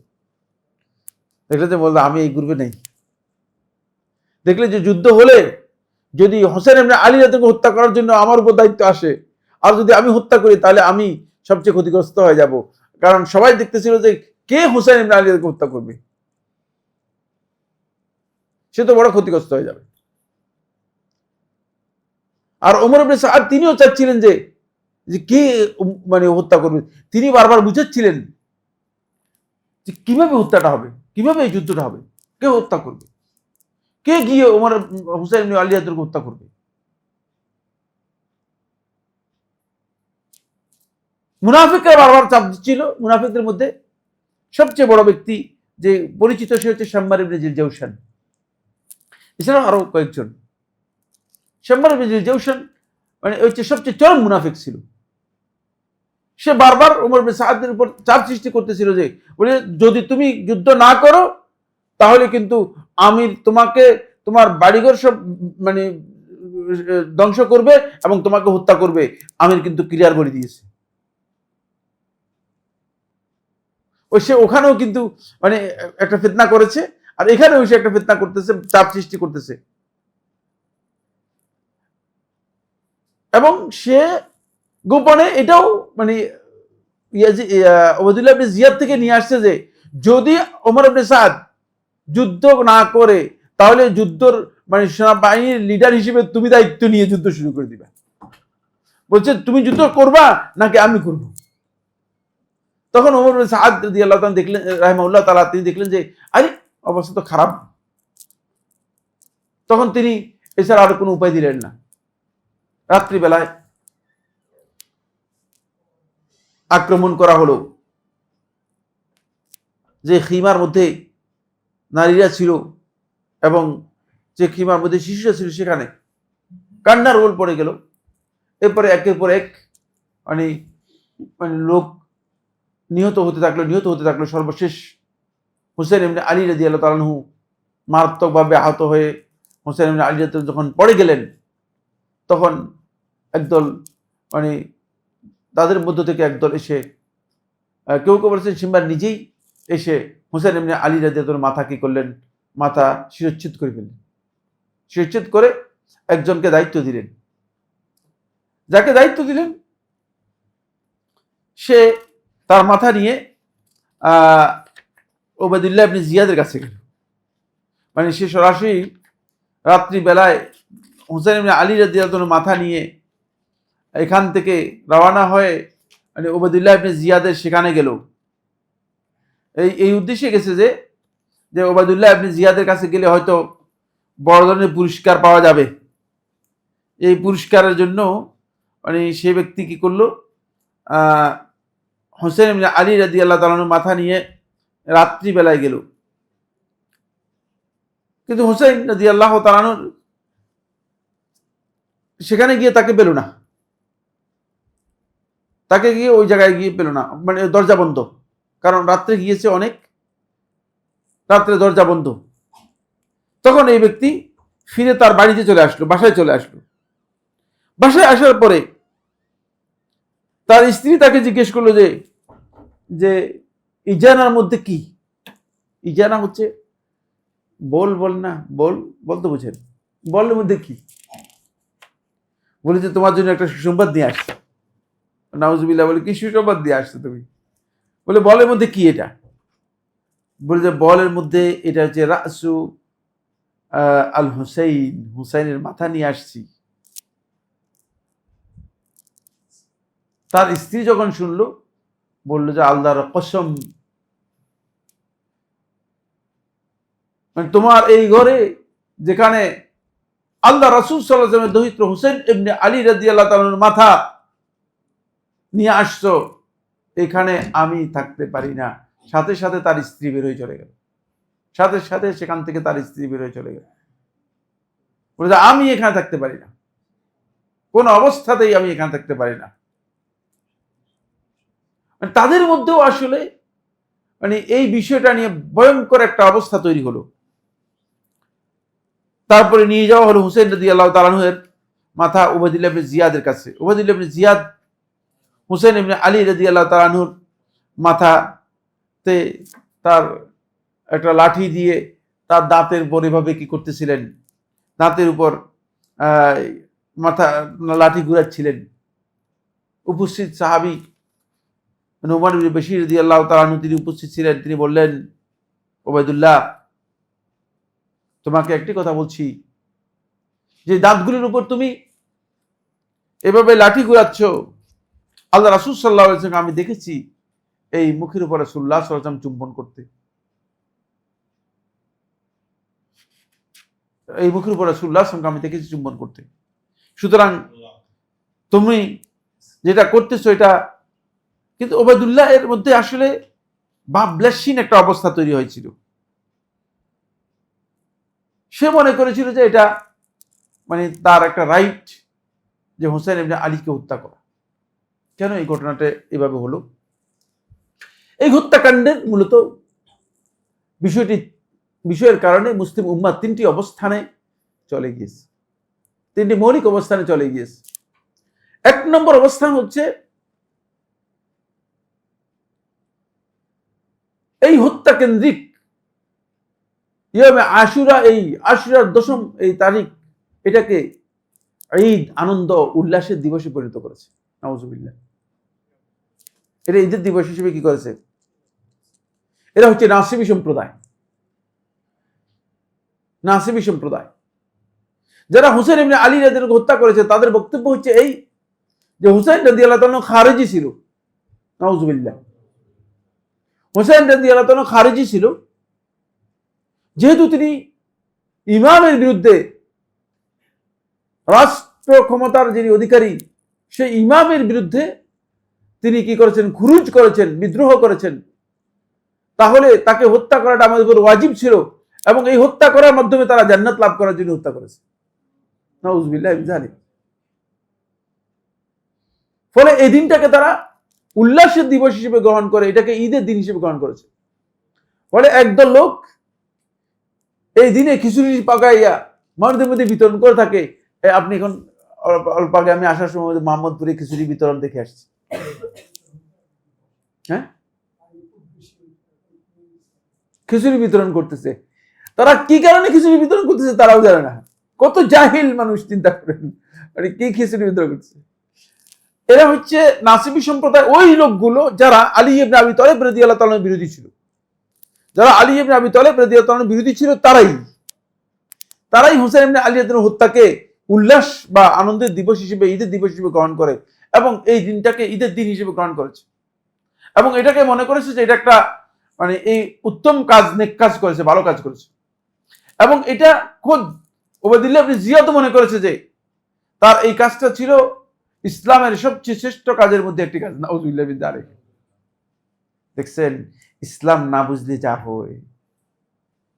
এই জন্য আমরা বারবার বলছিলাম, এটা আমরা আপনাদেরকে বহুবার বলেছি যে মানহাজ যদি কোনো ব্যক্তির সঠিক না হয়ে থাকে, কোনো ব্যক্তির মানহাজ যদি সঠিক না হয়ে থাকে, তার যদি পৃথিবীর সমস্ত জ্ঞান থাকে, তাহলেও সে গোটা জাতিকে পথভ্রষ্ট করে দিতে পারে, গোটা জাতিকে পথভ্রষ্ট করে দিতে পারে। এর দলিল এখান থেকে পাওয়া যাচ্ছে, সুস্পষ্ট দলিল এখান থেকে পাওয়া যাচ্ছে। এরা কেউ, আপনি কথা মনে করেন না মানে 61 হিজরি সনের লোকগুলো এরা কেউ ইসলাম সম্পর্কে কিচ্ছু জানতো না, মানে এই কথা বলার কোন সুযোগ আছে? এটা কি আমাদের গ্রামের মানুষ যেগুলো আছে এগুলোর মতো মানুষ না, এগুলোর মতো মানুষ না। আর এদের অধিকাংশ হচ্ছে মানে এর মধ্যে মানে অনেকেই, সাদ ইবনে আবি ওয়াক্কাস রাদিয়াল্লাহু তাআলা আনহু সাহাবী, আশারে মুবাশশারের একজন, তার সন্তান, তার ছেলে। তাহলে কি মনে করতেছেন? তাহলে বোঝা গেল যে মানে মানহাজের বিকৃতির কারণে কি বড় ক্ষতি হয়ে গিয়েছে। তারা মানহাজটা বুঝতেই পারে নাই। আজকেও কিন্তু মানহাজের কারণে মানুষ ক্ষতিগ্রস্ত হচ্ছে, মানুষ মানুষকে হত্যার দিকে ঠেলে দিচ্ছে, মানুষ মানুষকে মানে নির্মম ভাবে মানে হত্যার দিকে ঠেলে দিয়ে এরপরে যখন একজন লোক মারা যায় তখন বলছে শহীদ অমুক। আরে বাবা, শহীদ অমুক কিভাবে শহীদ হলো? আপনি অপ্রয়োজনীয় তাকে হত্যার দিকে ঠেলে দিয়ে বলতেছেন শহীদ অমুক, মানে বুঝতে হবে আপনাকে এই কাজটা গলদ ছিল। কিন্তু তারা এটাকে মানে কি এটাকে জাস্টিফাই করতেছে, তারা এটাকে সঠিক এবং যথার্থ মনে করতেছে যে হোসেন ইবনে আলীকে হত্যা করাটা। এবং আমাদের এই মানে বর্তমানেও একদল জাহিল মূর্খ আলেম পাওয়া গিয়েছে, এরা বলতেছে যে হোসেন রাদিয়াল্লাহু তাআলা আনহু তিনি খুরুজ করেছেন। নাউজুবিল্লাহ মিন যালিক।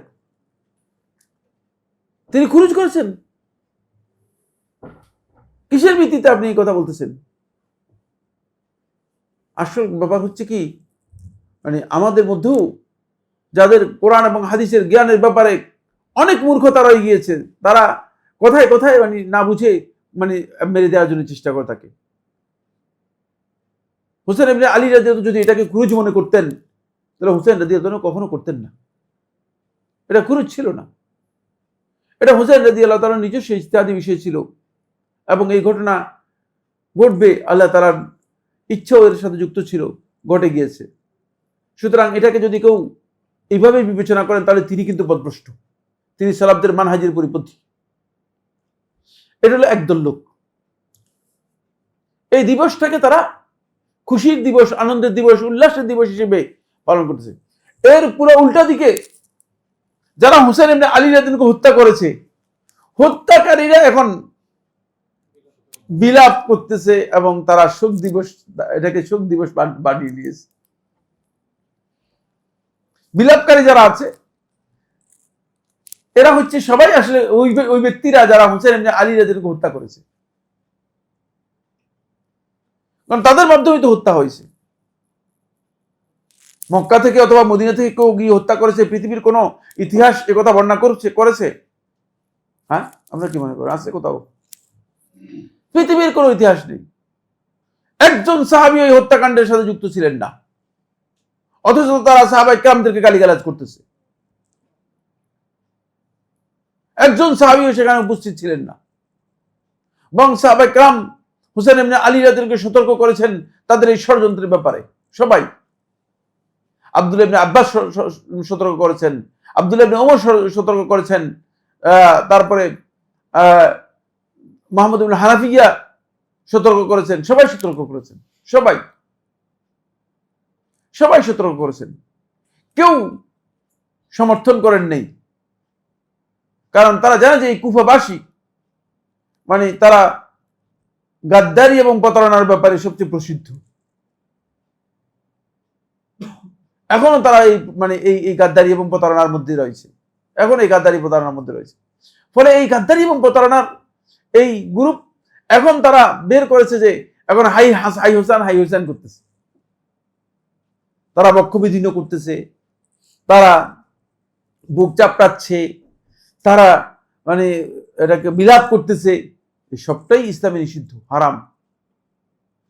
লাইসা মিন্না মান দারাবাল খুদুদ ওয়া শাক্কাল জুয়ুব ওয়া দাআ বিদাওয়াল জাহিলিয়া। সহিহ বুখারী ও মুসলিমের হাদিসের মধ্যে রাসূলুল্লাহ সাল্লাল্লাহু আলাইহি ওয়াসাল্লাম ইরশাদ করেছেন, আমার দলভুক্ত হতে পারবে না যে তার বক্ষ বিদীর্ণ করবে, বুক চাপড়াবে, তারপরে জাহিলি যেই আহ্বান আছে, আসো আমরা সবাই মিলে বিলাপ করি, এগুলো করবে, এর মধ্যে অন্তর্ভুক্ত হবে না। তাজিয়া, মাতম, মারসিয়া, এই ধরনের মিছিল এগুলো কোনোটাই ছিল না, তারা এটাকে আবিষ্কার করে দিয়েছে। এই যে তাজিয়া, মাতম, এগুলো হোসেন ইবনে আলী রাদিয়াল্লাহু আনহু শাহাদাত বরণ করেছে কত হিজরি সনে বলছিলাম? 61 হিজরি সনে। 61 হিজরি সন থেকে আরম্ভ করে, যদিও মুসলিম উম্মার মধ্যে এই ঘটনাকে কেন্দ্র করে একটা বিভক্তি তৈরি হয়েছে, কোন সুন্দর একটা বিভক্তি তৈরি হয়েছে। একদল লোক হোসেন ইবনে আলী রাদিয়াল্লাহু পক্ষে গিয়েছে, আরেকদল লোক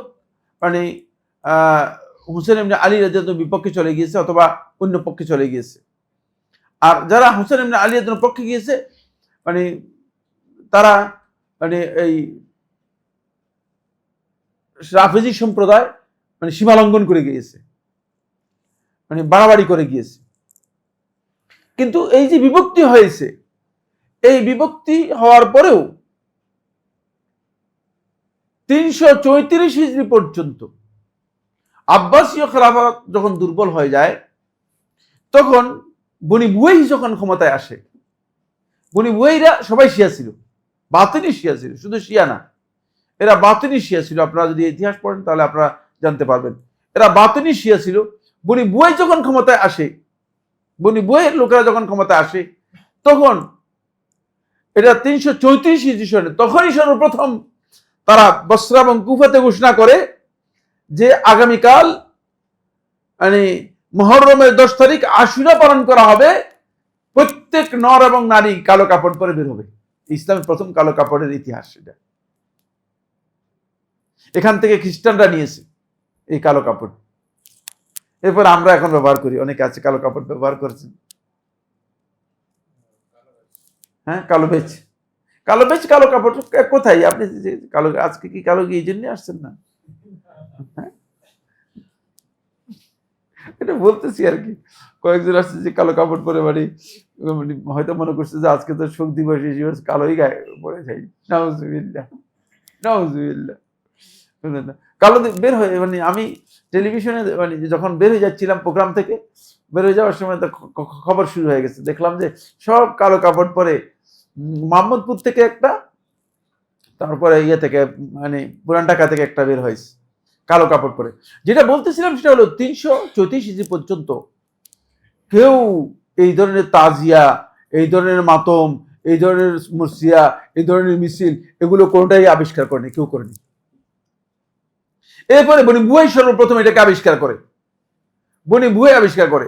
আর এই বাংলাদেশে আমাদের এই বাংলা অঞ্চলটা পুরোটা সুন্নিদের দখলে ছিল। মোগলরা এখানে তেমন বেশি কি করতে পারে নাই, কর্তৃত্ব করতে পারে নাই। এখানে মোগলদের বিপরীতে সুন্নিদের প্রভাব ছিল বেশি। মোগলরা এখানে ওইভাবে কি করতে পারে না, প্রভাব বিস্তার করতে পারে নাই। ফলে সুন্নিদের প্রভাব থাকার কারণে পরবর্তীতে যখন মোগলরা কেউ আসে, মোগলদের গ্রুপ আসে, তখন কিছু শিয়ার আবির্ভাব ঘটে। ওই শিয়াদের যাদের আবির্ভাব করে তাদের মধ্যে একজন ছিল শাহ মীর মুরাদ। এ এসেছে এই হলো 1642 খ্রিস্টাব্দে। 1642 খ্রিস্টাব্দে সর্বপ্রথম এসে প্রথম হুসাইনিয়া নির্মাণ করে। হুসাইনিয়া কাকে বলে জানেন কিনা আপনারা? হুসাইনিয়া জানেন না? হুসাইনিয়া হচ্ছে হুসনি দালান। হুসাইনিয়া শিয়ারা মসজিদ বলে না, শিয়ারা মসজিদকে মসজিদ বলে না, আমরা তো মসজিদ বলে থাকি, শিয়ারা মসজিদ নাম দেয় না, কারণ তারা তো ইবাদত করে আবু আব্দুল্লাহ হুসাইন ইবনে আলী রাদিয়াল্লাহু আনহুর জন্য।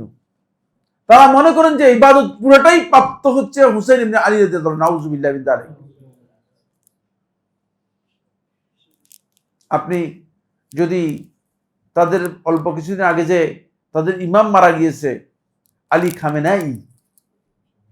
খামেনাই মারা গেছে, যে তার বক্তব্য যদি শুনেন আপনি দেখতে পাবেন যে তার বক্তব্যের মধ্যে স্পষ্ট সে প্রত্যেকটি কথা ইয়া আবা আব্দুল্লাহ, হে আবু আব্দুল্লাহ বলছে। এবং তারা যখন ঘোষণা মিসাইল মারে তখন মানে ইয়া আবা আব্দুল্লাহ বলে তারপরে মানে মিসাইল মারে, আল্লাহর নাম নিয়ে মারে না। তাদের জন্য মিছিল করেন আমরা বাঙালি যে এদের এই ব্যাপারে বাঙালি বেশ কত বড়, মানে কি আর বলবো। দিন সম্পর্কে জানার তো কোন দরকার মনে করি না, ঠিক না? দিন জানার আমাদের কোন দরকার আছে? এই জন্য আমরা আমাদের প্রশ্ন পরে শেখ মেঘ পরে কথা শেষ করি, তার অনেক আলোচনা অনেক লম্বা শেষ করে দিচ্ছি, ক্লোজ করার জন্য চেষ্টা করতেছি, পারতেছি না, বুঝলেন না?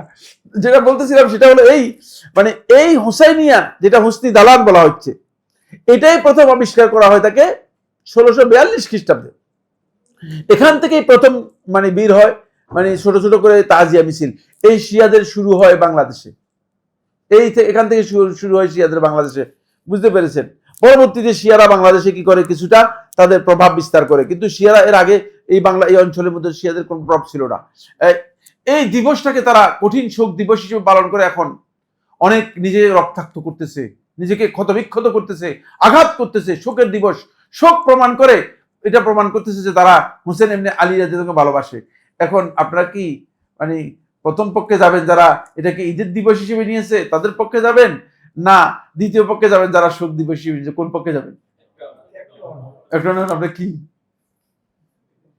আপনার কি হিজড়া গ্রুপে যাচ্ছেন নাকি? আমরা এই পক্ষে যাবো না ওই পক্ষে যাবো না, মানে কি আমরা কোন পক্ষে যাবেন? দুটাই পথভ্রষ্ট, দুটার মধ্যেই ইতিদাল ওয়াসাতিয়্যাত যেটাকে বলা হয়েছে, দুটার মধ্যে যে মধ্যম পন্থা রয়েছে, মধ্যম পন্থার কোনো নামগন্ধই নেই, বুঝতে পেরেছেন? দুটার মধ্যে মধ্যম পন্থার কোনো নামগন্ধ নেই, এবং দুটার মধ্যে ইতিদাল নেই, স্বাভাবিকতা নেই, অস্বাভাবিকতা, ফলে দুটাই পথভ্রষ্ট, বিভ্রান্ত। এই জন্য আহলুস সুন্নাত ওয়াল জামাত তাদের মূল মানহাজটা শুধু বলে দিচ্ছি, আহলুস সুন্নাত ওয়াল জামাতের মূল মানহাজ হচ্ছে এখানে একটাই, সেটা হলো এই যে হুসাইন ইবনে আলী রাদিয়াল্লাহু আনহু শাহাদাত মুসলিম উম্মাহকে মারাত্মকভাবে ব্যথিত করেছে। এর জন্য মুসলিম উম্মাহ সত্যি দুঃখিত, এবং মুসলিম উম্মাহ এর জন্য, এই মুসলিম উম্মার ইতিহাস কলঙ্কিত। এর জন্য যারা দায়ী অবশ্যই তারা আল্লাহ তাআলার কাছে শাস্তিপ্রাপ্ত হবে, কিন্তু আমরা এর জন্য ইসলাম যেটা অনুমোদন করে না সেই কাজে আমরা নিজেদেরকে লিপ্ত করতে পারবো না। এখানে ইসলাম শোকের এই ধরনের অনুমোদন দেয় নেই, সুতরাং এই ধরনের শোক প্রকাশ করার কোনো বৈধতা ইসলামের মধ্যে নেই। এই ক্ষেত্রে যারা এর সাথে যুক্ত রয়েছে তারা অবশ্যই এর শাস্তি পাবে। আমাদের মেম্বরগুলোতে দেখা যায় যে এই নিয়ে চরম একটা বিভ্রান্তি তৈরি করে, সেটা হলো এই ইয়াজিদ ইবনে মুআবিয়া সম্পর্কে। ইয়াজিদ ইবনে মুআবিয়া সম্পর্কে আহলুস সুন্নাত ওয়াল জামাতের আকীদা হচ্ছে এই, ইয়াজিদ ইবনে মুআবিয়া লা নুহিব্বুহু ওয়া লা নাসুব্বুহু, আমরা তাকে ভালোবাসবো না, আমরা তাকে গালিগালাজও করব না।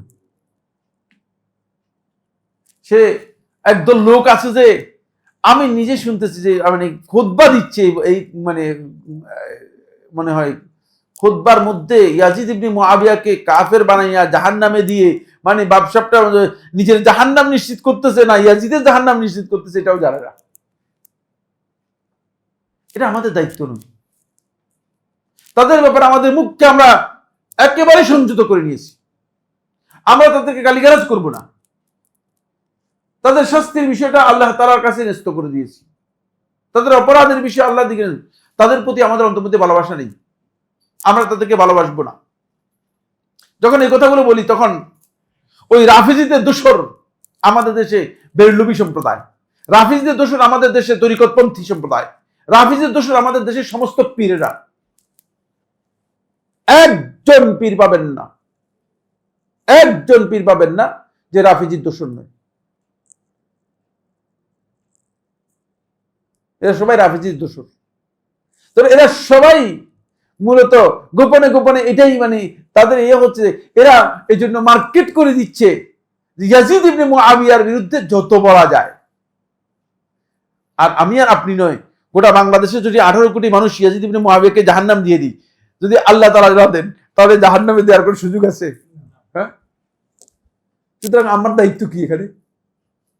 আমাদের কোন দায়িত্ব আছে? আমাদের তো কোনো দায়িত্ব নেই আসলে। এখানে সুন্দর কথা বলেছেন, সুন্দর বক্তব্য এনেছেন শেখুল ইসলাম ইবনে তাইমিয়া রাহমাতুল্লাহ আলাইহি মিনহাজুস সুন্নাহর মধ্যে ইমাম আহমদ ইবনে হাম্বল রাহমাতুল্লাহ আলাইহি থেকে তার ছেলে সালেহ বর্ণনা করেন। তিনি বলেন যে তিনি তার আব্বা ইমাম আহমদ ইবনে হাম্বল রাহমাতুল্লাহকে প্রশ্ন করলেন, ইয়া আবাতি হুনাকা উনাসুন ইউহিব্বুনা ইয়াজিদ, একদল লোককে দেখতে পাচ্ছি আমাদের মধ্যে আছে, ইয়াজিদকে ভালোবাসে, ইয়াজিদের প্রশংসা করে, ইয়াজিদের প্রশংসা করে, ইয়াজিদকে ভালোবাসে। ইয়াজিদের ভালো কাজ আছে, ভালো কাজ নাই কথা কেউ অস্বীকার করতে পারবে না, অনেক ভালো কাজ আছে, কিন্তু তার খারাপ কাজ গুলো কম নয়। তার সবচেয়ে বড় খারাপ কাজ হচ্ছে তার আমলে 3টি ভয়ঙ্কর অপরাধ সংঘটিত হয়েছে, যেটা পৃথিবীর ইতিহাসে এর চেয়ে নিন্দনীয় ঘটনা আর হতে পারে না। পৃথিবীর ইতিহাসে এর চেয়ে নিন্দনীয় ঘটনা আর হতে পারে না। তার মানে তার সময়কাল ছিল 3 বছর পুরা ছিল না। 3 বছরের মধ্যেই, 3 বছরের কম সময়ের মধ্যে 3টা জঘন্যতম ঘটনা ঘটেছে, যে ঘটনা মানে পৃথিবীর ইতিহাসকে কলঙ্কিত করে, তার ইতিহাসকে কলঙ্কিত করে, ইসলামের ইতিহাসকে কলঙ্কিত করে, গোটা অধ্যায়টাকে অন্ধকার অধ্যায়ে পরিণত করেছে। একজন হচ্ছে হোসেন ইবনে আলী হত্যাকাণ্ড, 2 নম্বর হচ্ছে হারাত ওয়াকিমের হত্যাকাণ্ড, মদিনার যে হত্যাকাণ্ড, যেটাকে 3 দিন পর্যন্ত গোটা মদিনাকে সারখার করে ফেলেছে। এর চেয়ে ভয়ঙ্কর ঘটনা পৃথিবীর ইতিহাসে আর হয়নি। এমনকি আল্লাহ রাসূল সাল্লাল্লাহু আলাইহি ওয়াসাল্লাম মসজিদে নামাজ পর্যন্ত বন্ধ করে দেওয়া হয়েছে, নামাজ বন্ধ হয়েছিল রাসূল সাল্লাল্লাহু মসজিদে। তারপরে আরেকটি ঘটনা হচ্ছে মেনজানিক দিয়ে আল্লাহর ঘরের উপর মানে আঘাত করে আল্লাহর ঘরের গিলাফ জ্বালিয়ে দিয়ে আল্লাহর ঘরের ভিতরে মানুষদেরকে হত্যা করেছে। তো এই 3টি ঘটনা কি ছোট? এই 3টি ঘটনা কি ছোট মনে করতেছেন? এটা কি ছোট ঘটনা? না, মোটেও ছোট ঘটনা নয়। এই কারণেই ইমাম আহমদ ইবনে হাম্বল রাহমাতুল্লাহ বলতেছেন, তার ছেলে যখন প্রশ্ন করে যে কিছু লোককে দেখা যায় যে তারা ইয়াজিদ ইবনে মুআবিয়াকে ভালোবাসে, ভালোবাসা প্রকাশ করে, কালা ইয়া বুনাই, তিনি বললেন, হে আমার বৎস, হাল ইউহিব্বু ইয়াজিদ মান কানা ইউমিনু বিল্লাহি ওয়াল ইয়াউমিল আখির, যে আল্লাহর প্রতি এবং আখিরাতের প্রতি ঈমান আনে, সে কি ইয়াজিদকে ভালোবাসতে পারে? কেমন ভালোবাসে? ভালোবাসা ওই জন্যই প্রথমে হাদিসগুলো বলেছি, ভালোবাসার জায়গাটুকু ধ্বংস করে দিয়েছে আল্লাহ রাসূল সাল্লাল্লাহু আলাইহি ওয়াসাল্লামের দহিত্রকে হত্যার মাধ্যমে। যদিও এই হত্যাকাণ্ডে কিন্তু সরাসরি ইয়াজিদ ইবনে মুআবিয়া সম্পৃক্ত ছিল না, এটা আপনারা জানেন কি জানেন না, অনেক লম্বা ইতিহাস। ইয়াজিদ ইবনে মুআবিয়া কিন্তু এই হত্যাকাণ্ডে সরাসরি সম্পৃক্ত ছিল না, এবং এই হত্যার জন্য নির্দেশও ইয়াজিদ ইবনে মুআবিয়া দেয় নাই। এই হত্যাকাণ্ড মূলত এর সাথে সরাসরি সম্পৃক্ত ছিল উবাইদুল্লাহ ইবনে জিয়াদ ইবনে আবি, সে সরাসরি সম্পৃক্ত ছিল, এবং তার সাথে যুক্ত মুনাফিক যারা ছিল তারা এর সাথে সম্পৃক্ত ছিল। ফলে এরা সবাই মূলত ওই যেভাবে হত্যা করেছে সেভাবেই তারাও কি হয়েছে, সেভাবেই তারা নিহত হয়েছে। কত হিজরি সনে বললাম? হোসেন 61 হিজরি সনে মারা গিয়েছে। হোসেন শাহাদাত বরণ করেছে 61 সনে। 66 হিজরি সনে, কয় বছর? 5 বছরের মাথায় উবাইদুল্লাহ ইবনে জিয়াদকে হত্যা করে ঝুলিয়ে রাখা হয়েছে 10 দিন কুফাতে। শাস্তি আল্লাহ রাব্বুল আলামিনের। আল্লাহ রাব্বুল আলামিন কোরআনের মধ্যে বলে দিয়েছেন, ওয়াইন আসআতুম আলাইহা, যদি তোমরা খারাপ কাজ করো তাহলে তোমরা নিজেদের বিরুদ্ধেই খারাপ কাজ করেছো, তোমাদের বিরুদ্ধেই যাবে। আল জাযা মিন জিনসিল আমাল, মানুষের আমল যেমন হবে ঠিক তার শাস্তিটাও এই পর্যায়ের হবে, শাস্তিটাও এই পর্যায়ের হবে। ফলে ঠিক সেই শাস্তি সবাই পেয়েছে। হত্যাকারীরা একজনও কি জীবিত থাকতে পারে নাই 66 হিজরি পর্যন্ত। সবাই 66তে মারা গিয়েছে। 66-র মধ্যে সবাইকে মারা গেছে না, হত্যা করা হয়েছে। এই 5 বছরের মধ্যে সবাইকে হত্যা করা হয়েছে। সুতরাং এটা এমন একটি ভয়ঙ্কর বিষয়। এখান থেকে গুরুত্বপূর্ণ যে শিক্ষা আমাদের জন্য রয়েছে সেটা হচ্ছে এই, আসলে মানহাজ খুব গুরুত্বপূর্ণ। মানহাজ খুব গুরুত্বপূর্ণ। আপনি মানহাজটা জানতে হবে। এই জন্য যোগ্য আলেমদের কাছে যদি মানহাজ সম্পর্কে কেউ জ্ঞান না নেন, তাহলে তিনি কিন্তু, তার যদি অনেক বড় এলেমও থাকে, অনেক বেশি এলেমও থাকে, আকীদা যদি শুদ্ধও থাকে, হতে পারে যে তিনি মানুষদেরকে পথভ্রষ্ট করে দিতে পারেন, হতে পারে যে তিনি বিপদগ্রস্ত হয়ে যেতে পারেন। মানহাজটা খুবই ইম্পর্টেন্ট। এটাই প্রমাণ করেছে যে মানহাজটা ঠিক না থাকার কারণে, মানে এরা যারা ছিল, এদের অন্তরের মধ্যে অনেকেরই হুসেন ইবনে আলীকে হত্যা করার কোনো ইচ্ছাই ছিল না, কিন্তু তারা সেই দুর্ঘটনা থেকে নিজেদেরকে রক্ষাও করতে পারে নাই, নিজেদেরকে রক্ষাও করতে পারে নাই। তার কারণ হচ্ছে তারা মানহাজের ব্যাপারে বিচ্যুত ছিল, মানহাজটা তাদের কাছে স্পষ্ট ছিল না। যেমনি ভাবে মানহাজটা স্পষ্ট ছিল না ওয়াইদুল্লাহ ইবনে জিয়াদের কাছেও। সে হুসেন ইবনে আলী রাদিয়াল্লাহু হত্যা না করেই স্বাভাবিক নিয়ম অনুযায়ী হুসেন রাদিয়াল্লাহু আনহু যেটা চেয়েছিলেন যে আমাকে ফেরত দাও, এটাই তো করতে পারতো, ঠিক না? হুসেন ইবনে আলী রাদিয়াল্লাহু ফেরত দিলেই তো হতো, তাহলে আর এই ঘটনা ঘটতো না। কিন্তু যেহেতু ওয়া মা শা আল্লাহু ফাআল, আল্লাহ তাআলা যেটা ইচ্ছা করেন সেটাই হবে। ওয়া কানা আমরুল্লাহি কাদারান মাকদুরা। না, আল্লাহ তাআলার বিধান যেটা, সেটা ফয়সালা করা, সেটা নির্ধারিত হবেই হবে। ওয়া কানা আমরুল্লাহি মাফউলা, আল্লাহ তাআলার কাজ যেটা হওয়ার সেটা হবেই হবে, সেটা এই জন্য হয়ে গেছে। এই জন্য মুসলিম উম্মাহ আজকে দিন পর্যন্ত, মুসলিম উম্মাহর এখান থেকে শিক্ষা নেওয়ার বিষয় রয়েছে যে ইয়মে আশুরা যখনই আসে তখন আমরা যেন বুঝতে পারি যে এখানে আসলে এক বিশাল বিচ্যুতি রয়েছে। এখানে আরেকটি বিচ্যুতি রয়েছে, সেই বিচ্যুতিটা খুবই গুরুত্বপূর্ণ। সেটা হলো এই, অনেকে মনে করে থাকেন, এবং এটা কিছু কিছু গবেষক এরা উল্লেখ করেছেন, এই গবেষণাটা গলদ। সেটা হলো এই যে হুসাইন ইবনে আলী রাদিয়াল্লাহু আনহু, মূলত তাদের বক্তব্য হচ্ছে হুসাইন ইবনে আলী রাদিয়াল্লাহু আনহু ইয়াজিদের জুলমের বিরুদ্ধে যুদ্ধ করার জন্য হুসাইন ইবনে আলী রাদিয়াল্লাহু আনহু বেরিয়ে গিয়ে পড়েছেন। এই বক্তব্য পৃথিবীর কোনো ঐতিহাসিক দেয় নাই যিনি বলেছেন তিনি তাহা মিথ্যা করেন। ইতিহাসে মিথ্যা বলেছেন, ঐতিহাসিক মিথ্যুক। বুঝতে পেরেছেন? কোন হুসাইন ইবনে আলী রাদিয়াল্লাহু একবার দুইবার নয়, হুর ইবনে ইয়াজিদ আত-তামিমির সামনে একবার দুইবার নয়, বহুবার বক্তব্য দিয়েছেন। ওমর ইবনে সাদ ইবনে আবি ওয়াক্কাসের সামনে বহুবার বক্তব্য দিয়েছেন। তিনি ক্লিয়ার বলেছেন আমি যুদ্ধ করতে আসিনি,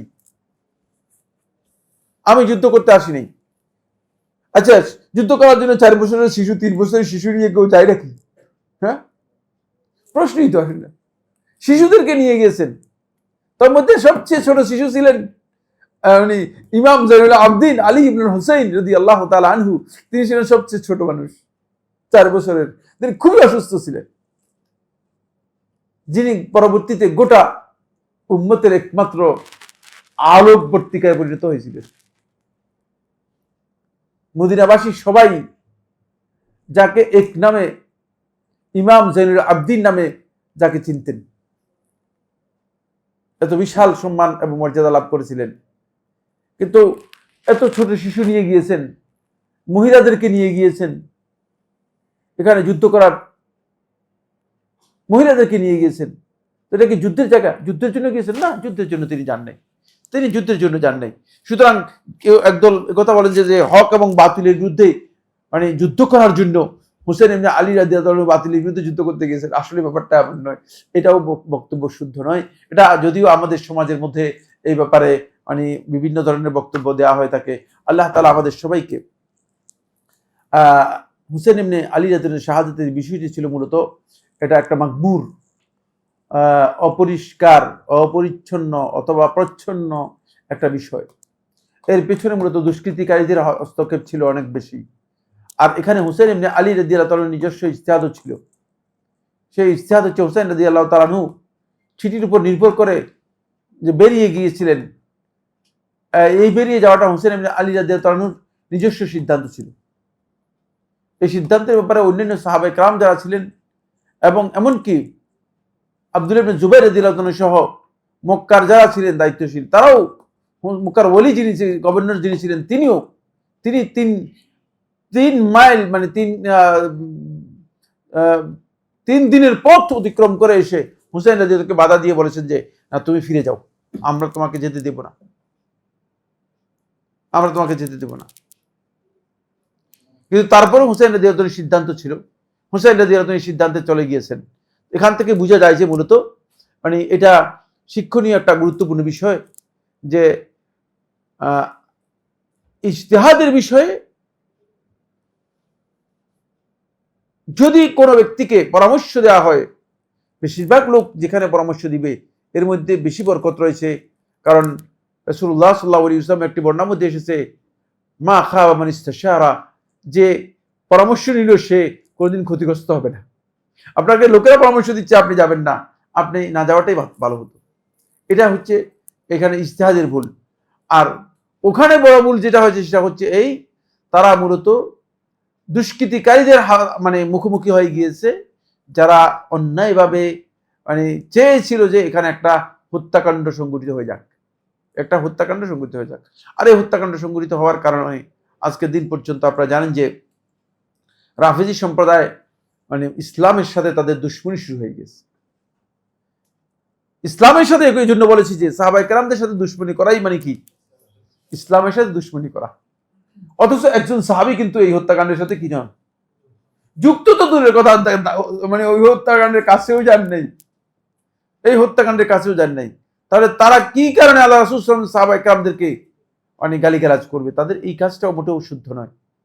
এবং তারা এটাকে শোক দিবস হিসেবে ঘোষণা করে। বর্তমানে একেবারেই কারবালার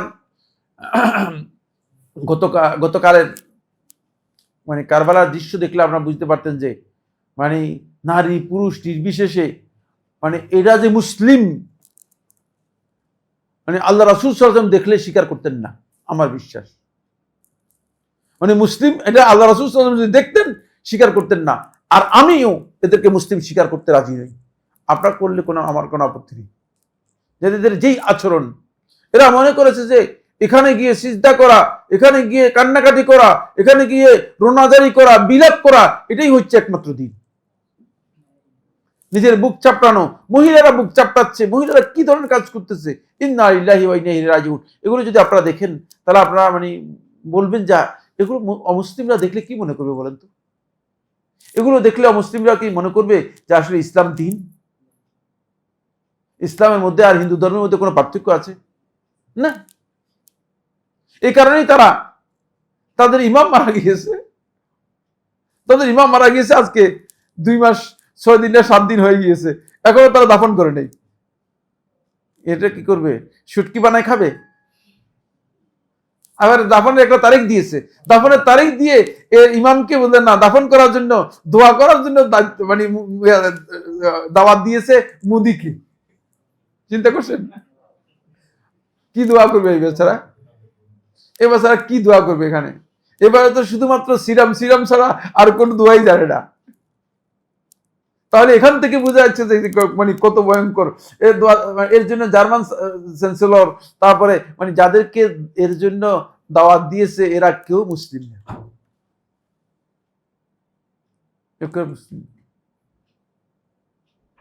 তো এই ইমামের জন্য কি দোয়া করবেন আপনারা? কি দোয়া করবেন? আল্লাহ তাআলা হিদায়াত দান করুন।